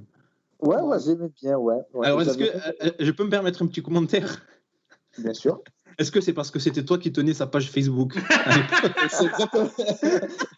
Oh, quelle anecdote! Il y a des infos qui sortent normales, après. Messieurs, dames, c'est une vraie anecdote et Amaïs, il faut que tu la racontes cette histoire, c'est très drôle. Oui, tout à fait. Donc en c'est gros. C'est plus Passe ton ballon, c'est Wikileaks. Alors quand quand j'étais plus jeune, j'étais fan de Julien Rodriguez. Déjà, la phrase, j'étais fan de Julien. Non, mais Comment tu as vraiment, fait pour être fan de Julien Rodriguez? je sais pas, C'est quoi le j'aimais bien processus son style de intellectuel? jeu. Ouais, je sais pas, j'aimais bien les joueurs, je sais pas, moi, un peu lent, dur sur l'homme, je sais pas, je me suis fait de Algérien, quoi. sympathie pour. T'es identifié à lui, quoi. Ouais, exactement. Et d'ailleurs, pour la petite anecdote, j'ai eu l'occasion de le recroiser plusieurs fois ensuite durant mon parcours professionnel, donc c'est drôle. Non, en fait, quand j'étais du coup au collège, au lycée, je me rappelle plus, j'avais créé une page Facebook nommée tout simplement Julien Rodriguez. Et le buzz a pris, entre guillemets. J'ai eu pas mal de likes, à tel point que les gens croyaient que j'étais le vrai Julien Rodriguez. Et du coup, je recevais des messages privés. Ouais, vas-y, Julien, viens à la tombola le samedi. Je sais pas quoi. Et l'affaire a pris une telle tournure que j'ai dû mettre un jour un statut pour dire que je n'étais pas le vrai Julien Rodriguez. Mais malgré ça, quelques années plus tard, je recevais encore quelques messages des proches, visiblement, qui disaient Salut Julien, j'espère que tu vas bien. Michel, viens me rendre visite. J'en connais dans cette émission qui aurait poussé le délire jusqu'au bout. Enfin bref, on n'ira pas plus loin. Donc, tu peux nous rappeler ta défense, donc? Donc, Mandanda, dans les cages, Bonnard, Mbia, Julien Rodriguez, Taillot. Ouais. Un milieu à 3 à plat avec Sana, Gustavo, et même si Idriss l'a critiqué quelques minutes auparavant, Benoît Chéroux. Et ensuite, un trio d'attaque. J'ai hésité entre deux joueurs en soutien d'attaque. Je mets pas Gis finalement, parce que j'adorais ce joueur. Oui. Et le duo d'attaque très improbable, mais il y en a un qui m'a marqué par ses performances, et il y en a un, j'aimais bien sa bouille. Donc le duo d'attaque, c'est Didier Drogba et Dimitri Sitchev. Ah ouais. Voilà, la musique notamment. La complémentarité Drogba-Sitchev. Je pense que Drogba, si tu mettais Sitchev à côté, il aurait perdu ses cheveux. Mais... Quand j'étais petit, j'étais persuadé qu'on tenait genre mais oui. Un crack mondial. Genre, Oui. Moi, pour moi, on avait le Michael Owen russe. Pour moi. Bien sûr. Il était comparé à Michael Owen, je crois, en plus. Oui, on avait dit oui, la nouvelle pépite russe. Résultat, il a marqué un but contre l'Austria de Vienne, un but contre Lens. Voilà. Non, moi, je me suis vite rendu compte de l'arnaque, c'est quand j'ai tapé son nom dans l'ancêtre de Football Manager, l'entraîneur, et qu'il n'y était même pas en fait. Je me suis dit, c'est pas possible. Il doit pas être aussi bon. Amaïs vient de citer un jeu avec Giroud sur la pochette quand même. Que d'anecdotes. À l'époque. Bonne petite équipe. C'est qui? T'hésitais avec qui sur les joueurs? Je voulais mettre Laurent Batles. Ah bah oui. Brahim Mdani. Et j'avais aussi un petit faible pour Souled Diawara, rien que pour le tacle assassin qu'il a fait sur Cristiano Ronaldo. Voilà. C'est vrai. On se remémore d'ailleurs cette interview légendaire, vous savez, dans le docu sur Ronaldo et Messi dans RMC, sur RMC Sport, et c'est Diawara qui dit ouais, je suis pas ton fils, etc. Je lui fais bien mal, ça tape bien fort. Ça c'est Azir, il a serré le poing devant cette interview. Non, mais c'est marrant, genre, c'est marrant. C'est marrant. Allez, Azir, ta compo, ton 11 fétiche, ton 11 coup de cœur. Mon 11 coups de cœur, donc dans les cages, Fabien Barthez, le légendaire Fabien Barthez, Oui. qui est mon gardien préféré, on va dire, de l'histoire du foot. À droite, Habib Beye, rien que pour son titre de meilleur joueur d'Olympique de Marseille, décerné par les supporters en 2004-2005. Une charnière centrale composée de Van Buyten et de Mbia. Mbia, son passage en défense centrale m'avait bien plu à l'époque du titre. À gauche, Taillot. Un milieu à 3 avec Lorixana devant la défense pour sa grinta. Et Lucho et Nasri à la création, on va dire. Le 11 d'Azir, il joue le titre. Non, on aime le football. Oui, c'est du beau football. Et devant, un trio d'attaque très très intéressant avec Ribéry côté gauche, Drogba en pointe et Niang côté drogue. C'est pas vraiment son poste, mais on imagine dans l'animation, contrairement à certains coachs, que ça va permuter, ça va aller dans tous les sens, que ça va percuter, ça va faire des différences de folie. Donc voilà pour mon. Lucho, pour 11. Lucho pour servir Nyang et Ribéry devant, ça va. Hein. Ah, c'est pas mal, c'est pas mal. Hein. Ah, tu vas voir mon 11, tu vas rien comprendre. Et en tout cas, c'est une équipe qui a un peu plus de gueule que celle d'Amaïs. Techniquement parlant, je dis pas qu'elle est meilleure. Chacun a son niveau de sensibilité. Si, elle est meilleure. Non, moi, j'ai clairement pas fait par rapport au niveau des joueurs. Hein, c'était juste. Oui, bien sûr. C'est ça. Oui, moi non plus. Hein. Voilà, et pour ceux qui nous rejoignent, c'est vraiment le 11 auquel on s'est attaché. Des petits joueurs qu'on aime bien. Quoi. Voilà, c'est ça. Je vois dans le chat, il y a Cisco qui nous a donné son équipe.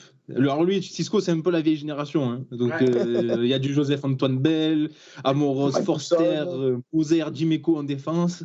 Un milieu Deschamps-Sauzé avec, j'imagine, Pelé, Waddle sur les ailes. Donc c'est pas mal aussi. Hein. Et Papin Boxic devant. Donc c'est quand même pas mal du tout ça. Hein. Une belle équipe, belle petite équipe Cisco. Mais c'est notre génération. On ne dit pas que t'es vieux, hein, mais c'est notre génération. Idriss. On le dit pas, mais ça se voit. On ne dit pas, mais ça se voit. Idriss, ta compo. Alors moi, j'ai longtemps, évidemment, vu que je suis abonné au Vélodrome depuis 2004, j'ai connu que 2 gardiens titulaires, Barthez et Mandanda. Mais pour ce 11 coup de cœur, même si Mandanda est sans doute l'amour de ma vie, j'ai choisi Fabien Barthez. Oh, première surprise là déjà. Parce que Barthez, quand j'étais petit, on l'a eu tous, hein, cette cassette de l'équipe de France 98, là, le parcours. Ah, je l'ai poncé cette cassette. Mais je pense qu'on la connaît tous par cœur. Vous voyez de quelle cassette je parle. On va faire une émission un jour sur cette cassette. Ah mais complètement. Et puis c'est ce qui m'a donné envie de devenir gardien, c'est parce que Barthez était petit, comme moi à l'époque, et j'avais envie d'être comme Barthez. Donc, tu y es presque aujourd'hui, capillairement parlant. Exactement. Donc, pour un 11 coup de cœur, j'avais juste envie de mettre Barthez sur ce coup. Alors, une défense, je pense que j'ai la pire défense en termes de niveau, des 3. J'ai Sakai à droite. J'ai hésité entre Sakai et Bey, et puis je me suis dit que je savais que vous allez tous mettre Bey, donc j'ai voulu mettre Sakai. J'ai mis Taiwo à gauche. Et j'ai une charnière centrale, Lucas Mendes, Vitorino Hilton. Ah ouais, déjà il fait le hipster, ça y est. Parce que, évidemment, le puriste. Mais non, parce que c'était talentueux, c'était une bonne défense. Hein. Mais parce que Lucas Mendes, j'ai jamais compris son départ. Je l'ai jamais accepté. Mais je crois que même lui ne l'a pas compris. Je crois. Et Vito Hilton, même si c'est lui qui a été la victime du replacement de Stéphane Mbia en 2010. J'oublie pas sa première saison 2008-2009 où l'OM aurait dû être champion. Et il est tout simplement le meilleur défenseur de Ligue 1. Moi, franchement, à part Adil Rami là, sur la saison 2017-2008 et Nkoulou tout court, je pense qu'on n'a pas vu un défenseur central de ce niveau-là sur toute une saison que Hilton 2008-2009. Il était absolument incroyable et je me rappelle de ce match à Anfield où on fait 0-0 face à Liverpool. Et où Fernando Torres a passé une très très très mauvaise soirée parce qu'Hilton ne l'a pas lâché du match. Et voilà, donc, et puis le fait que j'avais 12-13 ans quand il est arrivé, j'étais comme un fou. Bref, Hilton, Lucas Mendes derrière, un milieu à 3 avec Sana en point de basse, donc au moins on a quelqu'un d'unanime. Et 2 milieux relayeurs que sont Nasri et Meriem. Ouais. Ah, parce que je vous répondais pas. Non, mais si, on t'écoute, c'est pas mal. C'est pas mal. Nasri et Meriem, parce que Meriem pour l'épopée de 2004 et Nasri parce que c'est Nasri, quoi. Et un trio d'attaque avec Niang à droite, Mika Pagis en pointe et Nemanja Radonjic à gauche. Oh là là, voilà, j'en étais sûr. Attends, c'est un coup de cœur, c'est pas un coup de cœur. L'originalité a une limite, Idriss. Tu peux pas... Meriem, tout ça, c'est bien. Et pourquoi Radonjic? Mais c'est un 11 coup de cœur. Non, c'est un 11 coup de... C'est du buzz, là. Là, c'est hashtag tout le monde s'en fout. Mais pourquoi Radonjic? C'est un 11 coup de cœur et moi je l'aime bien, Radonjic. Mais tu n'as même pas de coup de cœur pour lui. Non, c'est une posture. On veut savoir pourquoi. Mais comment ça, c'est une posture? Vous êtes fous, vous? J'ai un maillot floqué Radonjic, wesh. D'où c'est juste une lubie. Il a un maillot floqué Radonjic et il faut savoir qu'il essaie d'entamer des conversations sur Instagram avec Radonjic. C'est-à-dire qu'il répond à toutes ses stories. Mais comme si c'était sa meuf, il lui envoie des messages. T'es où? Évidemment, Radonjic, c'est même pas qu'il répond pas, c'est qu'il ouvre. Radonjic n'a pas répondu une seule fois. Ah oui, mais je pense que c'est même pas ça, c'est qu'il ouvre même pas le message. Et à chaque fois, Idriss nous envoie les captures d'écran, genre il m'a mis un blanc, il m'a mis un vent, il me répond pas. Des fois, je lui envoie des messages pour le réconforter après des mauvais matchs. Ah ben du coup, toutes les semaines, quoi. Bah écoute, on essaye, hein. On essaye de le réconforter, le pauvre. Et la dernière fois, je lui avais envoyé un message. Oh, ça fait 3 jours, j'ai pas de nouvelles parce qu'il avait rien posté. Tu m'inquiètes, donne-moi un signe de vie. On a 13 qu'on salue et qui dans le chat nous dit avec cette composition, c'est sûr Idriss, tu vas passer la barre des 1K sur Twitter, l'influenceur. Avec Radonjic, je suis pas sûr, 13. Grand chauffeur, avec Radonjic, 13. je suis pas sûr du tout. Les gars, je vous donne ma petite compo. Moi aussi, je l'ai faite du coup. Donc évidemment, dans les cages, bon, c'est soit Mandanda, soit Barthez. Moi, j'ai opté pour Mandanda parce que c'est, comme l'a dit Ama, le joueur le plus capé de l'histoire et le joueur qui restera sur cette dernière décennie. Une défense à 4 comme vous, avec César Azpilicueta à droite, qui, même s'il est parti prématurément et au même prix qu'on nous l'avons acheté, hein, quand même sacrée performance, l'avoir revendu aussi cher qu'on l'a acheté. Ça reste un des joueurs qui m'a le plus marqué ces dernières saisons. Une charnière centrale Van Buiten-Sana. Alors j'ai mis Sana parce qu'il fallait que je le mette, mais j'avais déjà des milieux, donc je l'ai mis derrière. Mais Lorik Sana, évidemment, il doit être dans cette compo. Je crois qu'on l'a tous mis d'ailleurs, les gars. Donc, oui, de toute façon, je pense que c'est un must-have dans cette compo. Il est incontournable. Voilà. Et Van Buiten parce que c'est le premier défenseur vraiment qui m'a fait kiffer en tant que supporter de l'OM. À gauche, j'ai mis évidemment Taïwo, notre ami Taï, pour l'ensemble de son œuvre. Voilà, tout simplement. c'est sa vaste œuvre. J'ai opté pour une 4-4-2 avec un peu comme la compo de Cisco avec 2 milieux et 2 excentrés. Les 2 milieux, donc Chirou, je suis d'accord avec Ama. Moi aussi, même si tu l'as critiqué, Idriss, c'est un joueur que j'ai adoré. Non, mais je l'ai critiqué un peu ironiquement. Oui, mais je vois ce que tu veux dire, dans son attitude, dans ses relations, dans le vestiaire. On connaît le côté un peu politique de Chirou. Oui. C'est que sa personnalité ne s'arrête pas au terrain, on le sait. On sait que c'était un des bras droits de José Anigo lors de cette saison 2010-2011, 2011-2012, où Anigo faisait tout pour que Deschamps s'en aille. Donc dans le vestiaire, il y avait les pros Deschamps. Je te demande d'arrêter, Idriss.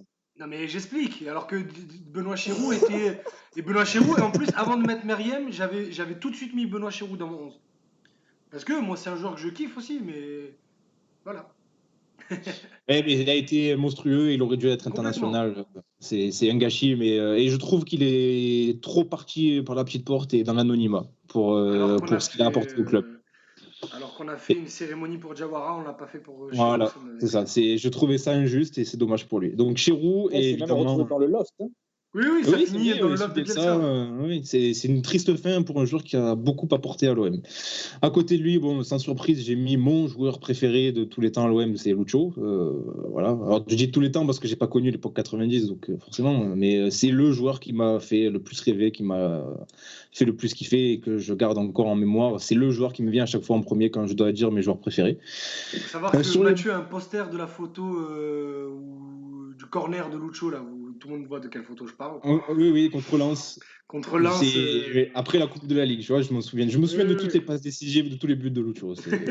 J'ai re-regardé ses compiles. Enfin, voilà, je voue un culte à ce joueur. Sur les milieux excentrés, j'ai mis Valbuena à droite. Alors, il a démarré à ce poste-là. Après, on sait qu'il s'est recentré, mais Valbuena pour tout ce qu'il nous a apporté aussi.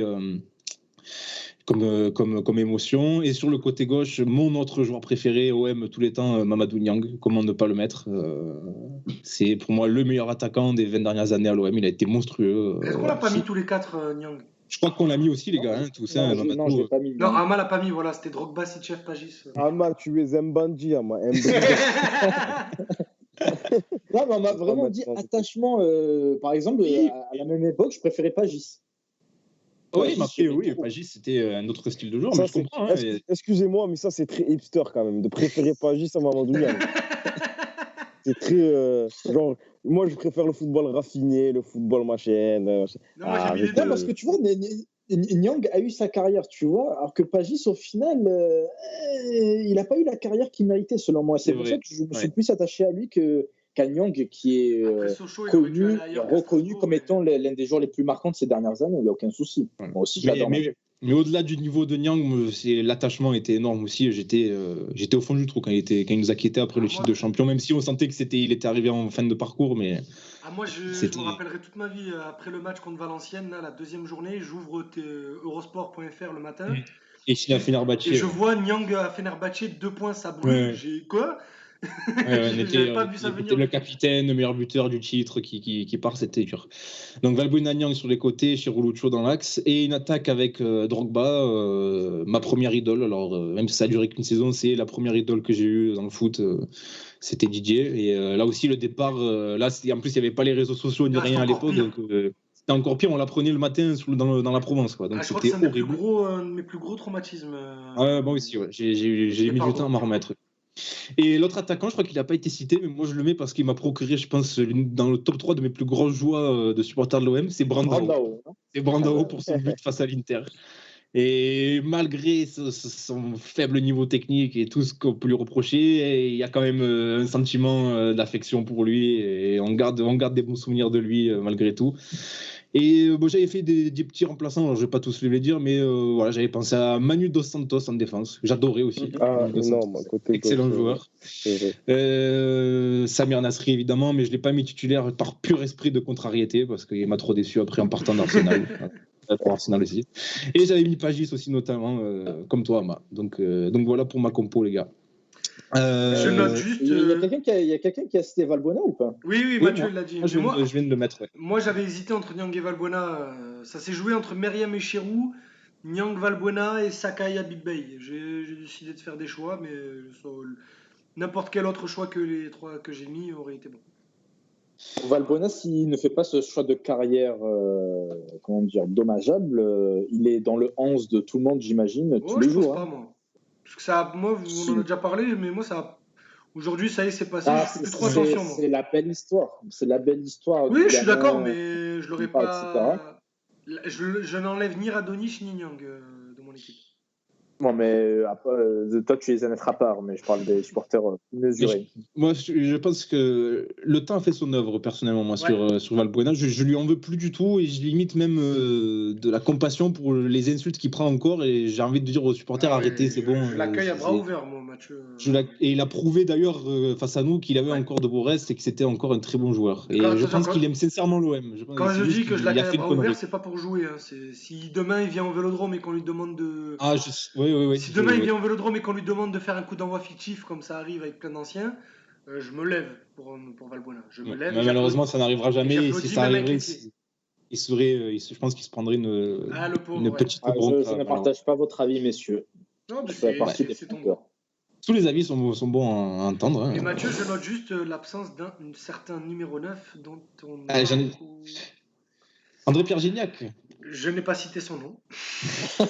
J'adore Gignac, mais pour moi, Gignac, je l'adore, mais il passe derrière Pagis, derrière Brandao. C'est pas à moi que tu vas dire ça, c'est juste que je note son absence dans ton 11. Oui, mais le fait que tu notes soulève déjà une certaine taquinerie envers ma personne. Je vous demande de vous arrêter, monsieur. Messieurs, on passe au plus drôle quand même. Là, je pense là, on va rigoler. C'est les 11 improbables. Donc, je rappelle les 11 types des joueurs qui, n'avaient pas grand-chose à faire à l'OM ou qui ne correspondaient pas forcément à l'identité du club et qui sont repartis un peu dans l'anonymat. Pas forcément les plus mauvais, hein, mais ceux qui vous ont soit énervé, soit fait de la peine, soit fait pitié. Donc, sur le même schéma, Ama, on t'écoute, vas-y. Alors, le premier, je ne sais même pas s'il a joué, c'est Peggy Arfexad dans les cages. Je ne sais pas si vous vous souvenez de lui. C'est quoi, c'est non. Non, mais Azir, ce gars vient de Liverpool. Et à l'époque, l'OM était loin d'être au top, encore pire que maintenant. Et un type qui vient de Liverpool, tu te dis, bon, il va jouer minimum. Je crois qu'il n'a jamais joué. Donc, c'était très étonnant. Ensuite, défense à 4 avec Tyrone Mears à droite. Mais oui. Son but contre l'Ajax et son histoire folle pour venir à l'OM. Pour ceux qui ne la connaissent pas, je rappelle qu'en gros, Il s'est échappé du centre d'entraînement de Derby County, en rampant notamment sur le sol pour que son entraîneur ne le voie pas, etc. Enfin bref, c'était un délire. Je vous invite à lire cette histoire. L'axe central composé de Leiti Ndiaye et de Stefano Torriddi. Leiti Ndiaye, aka le mec qui est resté 8 ou 9 saisons et qui a joué 15 matchs au total à l'OM. C'est évident. Stefano Torriddi, comment ne pas le mettre pour son doublé de buts contre son camp pour sa première apparition avec l'OM contre Nantes. Je m'en souviens très très bien. J'étais minot, mais je me suis dit, c'est qui cette chèvre qu'on nous a ramené? On n'a pas fait long feu. Et à gauche, il y a eu plusieurs noms. Et j'ai mis un nom, je ne pense pas que vous l'ayez mis, celui-là, Dimas. Oula, non. Ah oui, non, moi, je Alors, sais pas. Dimas, c'est ce mec qui est venu à l'époque 2001-2002, qui avait 44 sélections avec le Portugal. Donc, je te dis, un bon joueur. Et pareil, il est resté 1 ou 2 matchs. Il n'a quasiment jamais joué avec nous. Il Et a ensuite, autant de sélections avec le Portugal. Fou. Oui, non, c'était pas un mauvais joueur. Mais là, il a un flop à l'image des nombreux joueurs qui sont passés à l'OM. Ensuite, au milieu, je pars sur un 4-4-2 très, très, très élargi, qui n'a pas de cohérence tactique, mais bon, on s'en fout. En 6, un autre Portugais, Delphine. Oh, t'es dur. Ouais, c'est dur, ça. Ça, c'est dur, ça. Ouais, moi, je l'aurais mis dans mon 11 coup de cœur, Delphine. Non, quand même pas non plus. Mais... Oh, voilà, la bulle, voilà, il fallait qu'on parte dans l'autre temps. Après, on parle de l'histoire. Non, Delphine, en fait, il y avait beaucoup d'attentes autour de lui et il y a eu beaucoup de blessures, etc. Et au final, il n'a jamais eu le rendement qu'on a attendu de lui. Les réactions Ensuite, à d'Azir gauche. me tuent, désolé les gars. À gauche, Salomon Olembe, qui a été recruté entre guillemets à prix d'or à l'époque, qui n'a jamais justifié son transfert. Il y a eu un petit revival en 2006-2007, il est réapparu pour 3 matchs, il est reparti en réserve, on n'a rien compris. Revival, mon œil, quoi. Il n'a rien fait du tout. On le paye cher à l'époque. Hein. Non, mais je te dis, justement, il revient, tu sais pas pourquoi, il revient dans le 11 contre Lyon, en plus, si je dis pas de bêtises, en coupe, quand on gagne 2-1, là. C'est ça, exactement. Il fait 2-3 matchs, et il fait 2-3 matchs avec les titulaires, parce que je crois qu'il y a une hécatombe de blessés, et il repart avec la réserve, alors que ça faisait 3 ans qu'il n'avait pas joué. Ouais, c'était incroyable. Si j'en crois ma mémoire des 11 mondiales que j'ai lu quand j'étais petit, je crois qu'on le prend pour 40 ou 50 millions de francs, ce qui est une somme quand même à l'époque. Ah, c'était monstrueux. Au final, il ne fait rien du tout. À droite, Modo Sougou, même si je l'aime bien, mais bon, il n'avait clairement pas le niveau pour être à l'OM. Et ensuite, un trio d'attaque. Il y a des noms connus qui peuvent peut-être vous surprendre, mais pour moi, ça a été des flops total à l'OM. Donc en 9,5, Sylvain Wiltord, déjà j'ai halluciné qu'un joueur comme lui signe à l'OM, parce que voilà, c'est un joueur de gros calibre. Quel transfert inutile. Mais c'était en 2009. Il était en fin de carrière, ça y est, c'était fini, quoi. Donc, encore en 99, pourquoi pas, mais 2009. Ouais, mais là, on a pu constater sa déchéance, quoi, tu vois. Oui, c'est ça, complètement. Ensuite, devant lui, dans le même ordre d'idées, Fernando Morientes, qui a été une chèvre absolue à l'OM. Alors que ça a été un joueur majestueux durant sa carrière. Moi, je m'attendais pas plus jeune. Non, pour un minimum, un mec qui a fait. Moi, j'en attendais. Si, il a été décevant, mais j'en attendais tellement peu qu'au final, j'étais pas. Ah, mais là, il avançait plus. C'était grave. Mais vraiment, il prend sa retraite derrière, en plus, il fait rien d'autre. Ouais, je sais pas s'il fait pas une autre pige ailleurs dans un championnat exotique, mais ouais, de toute façon, il n'a pas trop duré. Et pour compléter le 11, là, c'est un tout autre registre, Jürgen Cavens.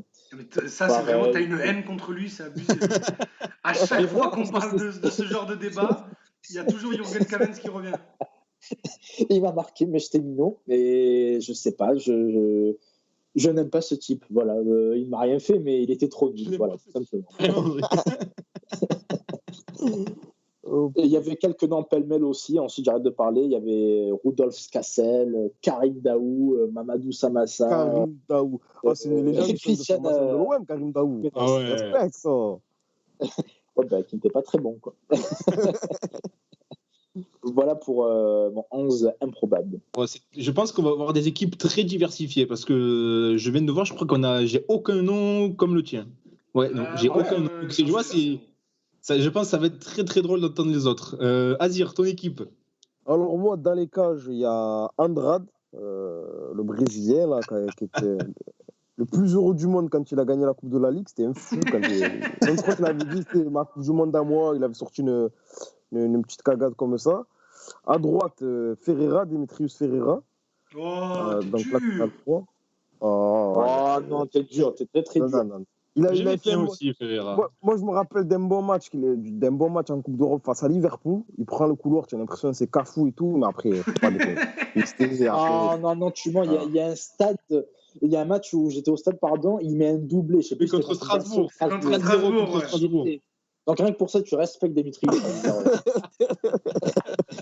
Non, il était sympathique, mais voilà. Voilà. Après, en charnière centrale, André Luis et Lamine Herbat. Le Marocain. Herbat. Sur le côté gauche, Rodolphe Skassel. Après, au milieu de terrain, bon, ça n'a pas de cohérence tactique, hein, mais une espèce de losange, avec José Delphine devant la défense. Ah, voilà, lui aussi, tu vois. José Merci Delphine devant la défense. Après, Vachoussek et Celestini un peu en relieur. Cette équipe de l'enfer. Est-ce que ce milieu il est pire que Camara sans son rongé, les gars? Ah oui, quand même.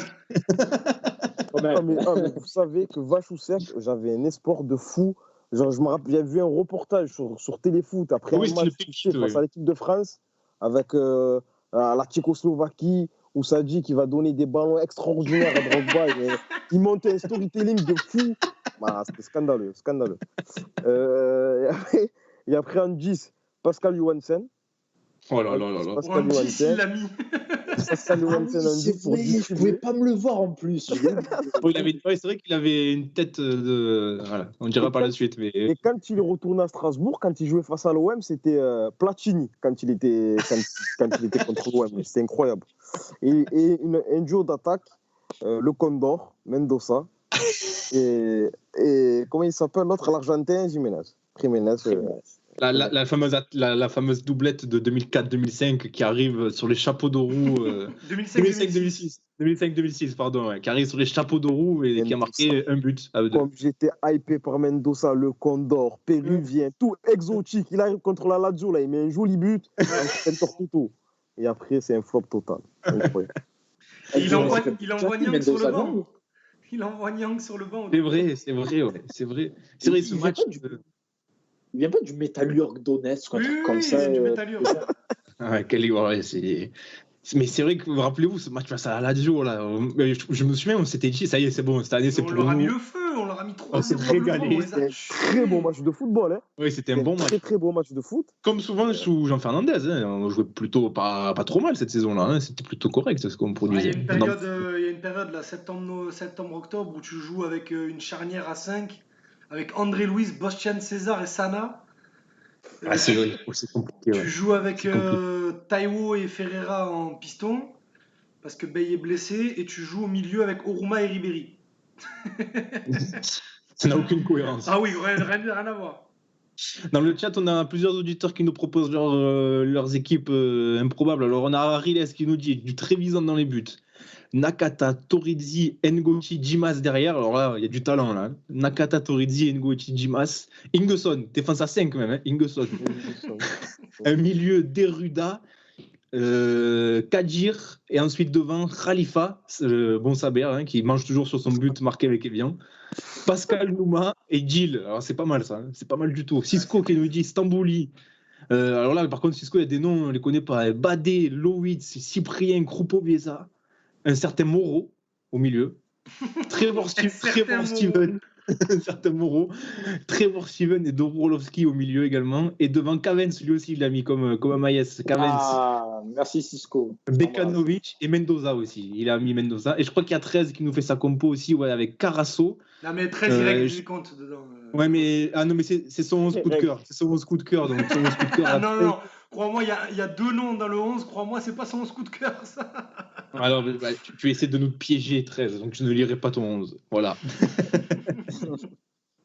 Idriss, ton 11 improbable. Alors moi, j'ai Benjamin Gavanon dans les buts. Jérémy Gavanon, pardon, dans les buts.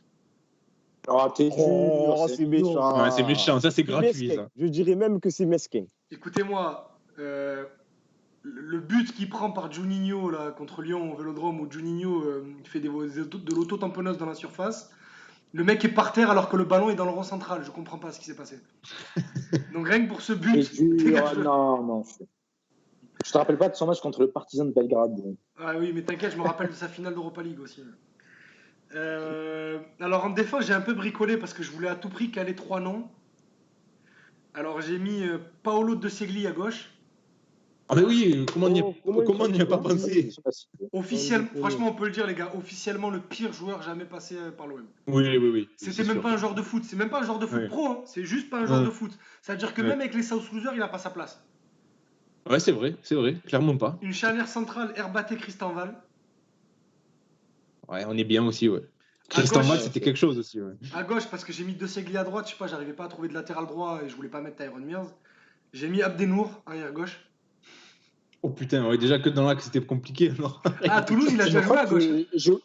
J'ai oublié son existence déjà, c'est incroyable. Ah oui, pareil, ouais, Abdenour, ça m'a même pas traversé l'esprit. Ouais. Alors écoutez-moi, j'ai un double pivot, Milos Krstić, Zinedine Machac. Non mais Krstić, tu peux pas le mettre, il a fait 0 match. Justement, c'est tellement gratuit. On a recruté le Gérard de Balkan et tout.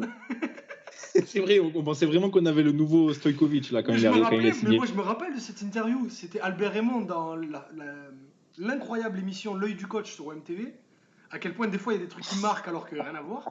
Mais quand il ramène Krstić, il dit ouais, c'est un joueur qui a un énorme abattage, très technique, il me fait beaucoup penser à Steven Gerrard. J'ai dit oh là on est bien là. Je l'ai à côté de Lorixana pour aller jouer avec des champions. Quand t'as 8 ans, tu crois à toutes ces conneries. J'avais 11 ans déjà, donc... Et voilà, tu crois, c'est plus grave déjà. Donc Krstić et Machac au milieu. Ça a longtemps été Varousek, et puis j'ai voulu mettre Machac parce que...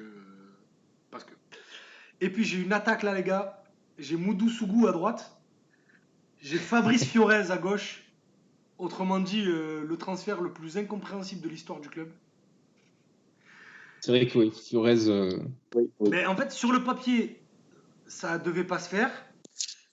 Dès la première conférence de presse, on savait que ça allait pas le faire. Le mec arrive, il porte le maillot 11 de Drogba alors que Drogba est parti il y a 2 semaines. C'est vrai, c'est vrai qu'il vient avec le 11, ouais, c'est vrai. Et il est nul. Mon Dieu qu'il est nul. Il est rapidement pris en grippe, il y avait en fait tout le contexte qui ne permet pas son épanouissement. 6 mois avant, il marque le but en Coupe de France, pas en Coupe de France, en championnat contre l'OM. En championnat. Oui, non, c'était en championnat. Il marque un but à la dernière minute, il fait 3 fois le tour du Parc des Princes. Ouais, il fait le tchatcher, oui, je me rappelle très bien. Il vient à l'OM, conférence de presse, en plus maintenant on y est habitué, conférence de presse de présentation. Ah mais l'OM ça a toujours été mon club de cœur, j'ai le sang bleu et blanc. Casse-toi là. Il est nul, et le pire c'est que premier classico il touche un ballon, Sylvain Armand le découpe en 2. Oui, c'est vrai. Et explosion du stade. Franchement, même moi j'ai explosé alors que j'avais 9 ans. On a tous explosé, je crois. Bref. Et une doublette d'attaque 100% ancien lyonnais avec Sylvain Wiltord et Peggy Louindoula. Ah bah oui. Et sur le papier, elle est pas dégueu cette attaque, hein, franchement. Oui, en 2002. En 2002, oui, en 2002. Mais parce que Peggy Louindoula, c'est pareil. Lui, il arrive, on récupère 40 millions de Drogba, on en lâche 14 sur lui. Au final, c'est un flop incroyable. Il finit meilleur buteur de l'OM avec 10 buts sur la saison 2004-2005. Je me souviens qu'il a une bonne période quand Troussi arrive en janvier. Exact. Il a une bonne période où il met 4-5 buts, ouais, et on se dit ah ça y est, on a enfin le Louindoula de Lyon, mais non. On voulait remplacer Drogba par Bamogo et Louindoula, c'était incroyable. Ouais. José Anigo, si tu nous écoutes. Une des grandes pages de l'histoire de l'OM. Cette saison. Franchement, Mourad a écrit un livre sur la saison Bielsa à l'OM. Moi, il faudrait que j'écrive un truc sur 2004-2005. Il y a tellement à raconter sur ce truc. Dans le chat, on a Dredd qui me dit j'aurais kiffé voir un PowerPoint de héros sur Fiorez. Je sais pas ce qu'il aurait trouvé à dire. Franchement, je sais pas ce qu'il aurait trouvé à dire. Mais c'est vrai que ça aurait pu être drôle. On a Mathias qu'on salue d'ailleurs. Il nous dit De Segli vraiment le pire. Ouais, c'est vrai que De Segli c'était compliqué. On a du Bamogo aussi qui est revenu, de Yannick Kesnel, du José Delphine. Enfin, on a des noms, messieurs, c'est un bonheur. Ah, mais et entraîneur Delphine, rien que pour la célébration du but contre Bucarest où il y a toute l'équipe qui est tellement content pour lui. Et c'est de le voir pleurer alors que c'est un but de la dernière journée de Coupe de l'UEFA contre le Dynamo Bucarest. Oui, qui n'a aucun sens. Il a pleuré et tout, donc je sais pas, j'ai développé une petite empathie pour lui.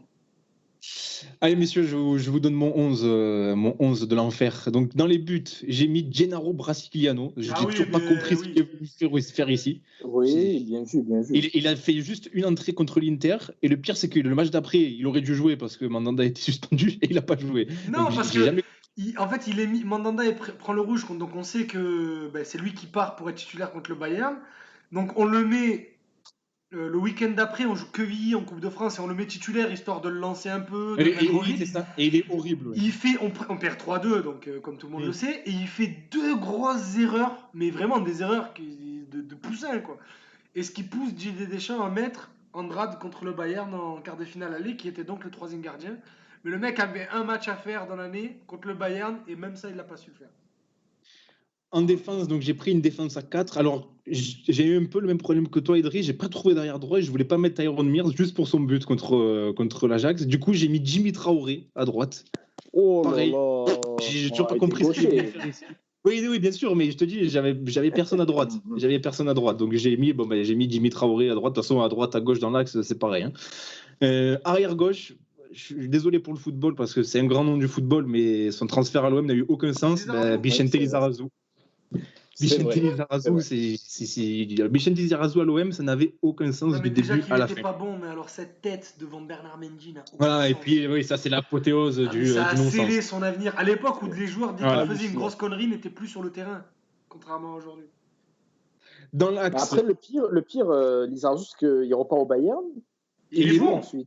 Et il est bon. C'est ça qui est incroyable. Et il est bon en plus, c'est complètement fou. Dans l'axe, donc j'ai mis, comme plusieurs d'entre vous, je ne me rappelle plus qui, mais j'ai mis aussi El Amin Herbat, dans le genre transfert qui n'ont ni queue ni tête à l'OM, on est pas mal. Et à côté de lui, j'ai mis un nom, je m'attendais à le voir sortir, surtout qu'il a fait l'actualité hier, c'est Grégory Sartic, messieurs, qui a arrêté sa carrière. Ah, et mais c'est taper sur l'ambulance, c'est trop facile. Non mais je m'en fous, je tape dessus. Mais en fait, je voulais trop mettre Abdenour et je voulais pas mettre 2 mecs de la même période. Donc Grégory Sartic, franchement, voilà, merci, mais pourquoi, je sais pas. Pourquoi. Donc Traoré, Herbaté, Sartic, Lizarazu en défense, un double pivot dans un 4-2-3-1, là, un double pivot qui sent le football avec Lucas Silva. Je le mets parce que j'avais des attentes. Et Amaïs, pour en témoigner, on l'avait vu au tournoi Maurice Révélo, il avait été très bon. Et quand il a signé à l'OM, en plus avec l'étiquette milieu brésilien prêté par le Real Madrid, on s'est dit, waouh, c'est bon, ça y est, on a un crack. Ça a été une chèvre absolue, donc grosse déception. Et à côté de lui, un peu dans la même veine, à savoir quelqu'un qui est arrivé avec une étiquette de bon joueur et qui s'est liquéfié, Benoît Pedretti, messieurs. Benoît Pedretti qui n'a absolument rien donné à l'OM, si ce n'est un coup franc contre le PSG, rappelez-vous. Très compliqué aussi pour lui. Ah, lui, ça va, sur la saison 2004-2005, il est pas... Non, il est pas bon. Attendez, vous me laissez non, ne cherche pas. Il n'y a pas de attendez, t'es pas bon.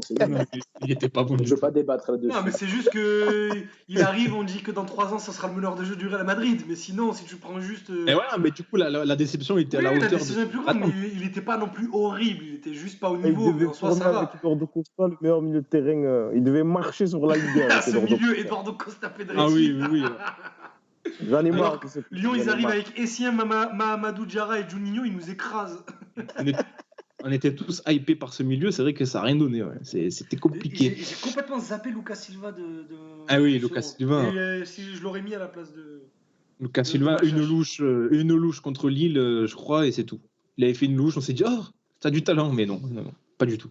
D'ailleurs, je sais même pas où il est aujourd'hui, je crois qu'il est retourné au Brésil. Ouais, non, dans la nouvelle, il a Cruzeiro après. Voilà. Donc si tu nous écoutes, Lucas, on te salue.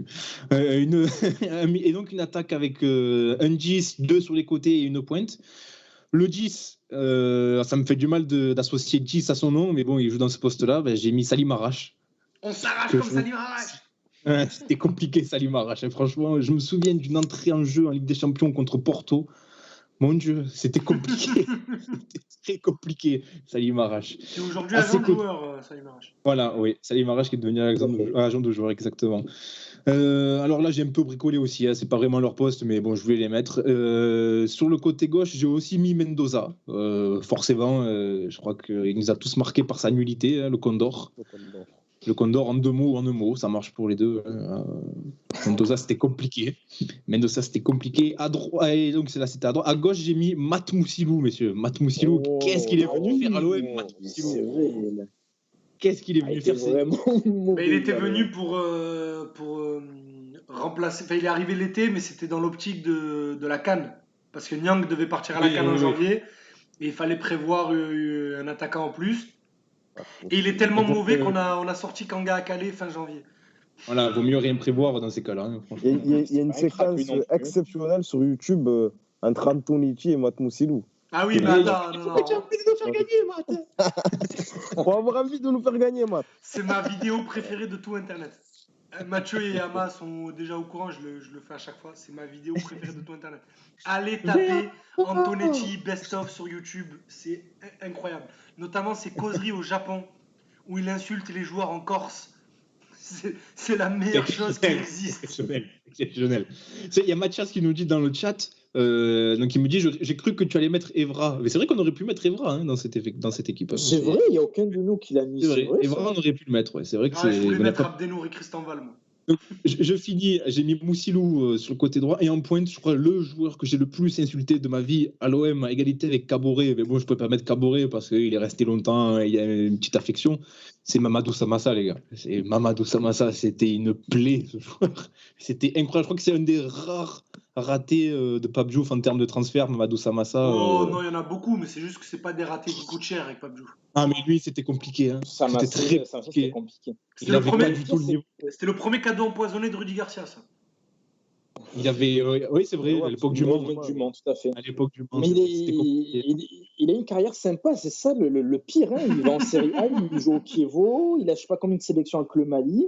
C'est un truc de fou, alors que c'est certainement le joueur pro le plus mou que j'ai vu de ma vie. Il mettait 40 ans pour faire un contrôle, il mettait 40 ans pour prendre une décision. Il était... Le Mali, ça espérait gagner des cannes avec Kanouté et Samassa devant.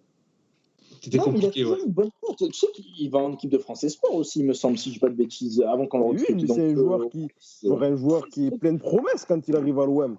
Il est au Mans à l'époque, et le Mans, c'est une équipe qui était connue en Ligue 1 pour pratiquer un jeu plutôt plaisant et tout. Et il arrive comme ça, mais il y en a, après, c'est là où on dit que le contexte, parfois, a une emprise, prend le pas sur les joueurs. Parce que, comme tu dis, si après, il a fait des choses intéressantes, c'est que vraiment, à l'OM, je ne sais pas ce qui le bloquait pour être aussi nul. C'est incroyable. Après, j'ai pas dit qu'il a fait des choses intéressantes. J'ai dit qu'il a eu une carrière intéressante. Je pense pas qu'il était. Moi, j'imagine qu'il a fait 2-3 trucs avec le ballon. Tu vois. Il a une fiche Wikipédia intéressante. Voilà. Voilà. C'est ça. J'avais aussi quelques remplaçants. Alors je vous cite juste 3 noms qui n'ont pas été sortis. Jérôme Bonicel en défense. Transfert aussi parmi les plus incompréhensibles de l'histoire de l'OM. Ben, on n'avait pas prévu le départ de Taïwo à la CAN. C'est bête. Hein. Oui, c'était con, oui. Donc Jérôme Bonicel, Vincent Granic. On a voulu faire la Valbuena bis en le faisant venir de Libourne, Saint-Seurin. C'était un flop total. Mais à un moment, je ne sais pas ce qui s'est passé avec Libourne, mais dès qu'ils avaient un bon joueur, on le reprenait. Et pour moi, Vincent Granic, l'image que j'ai, c'est le match à Auxerre où on est obligé de jouer avec le maillot, le troisième maillot d'Auxerre marron là. Pour moi, Vincent Granic, c'est cette image de l'OM, c'est Vincent Granic. Tu vois, voilà, j'associe Granic à cette image-là. Et un autre nom qui n'est pas sorti, pas Darren, Steven Fletcher. Steven Fletcher, les gars, qui est venu aussi, je sais pas faire quoi. Non, mais on attaque à trop de concurrence. Visiter la région. Fletcher, ça a duré que 6 mois.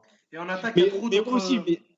Mais tu sais, moi, c'était pas le pire cette saison-là. La saison Mitchell, Fletcher, il arrive et il avait été correct, quoi. Mais bon, avec le recul, ce transfert n'avait aucun sens non plus, quoi.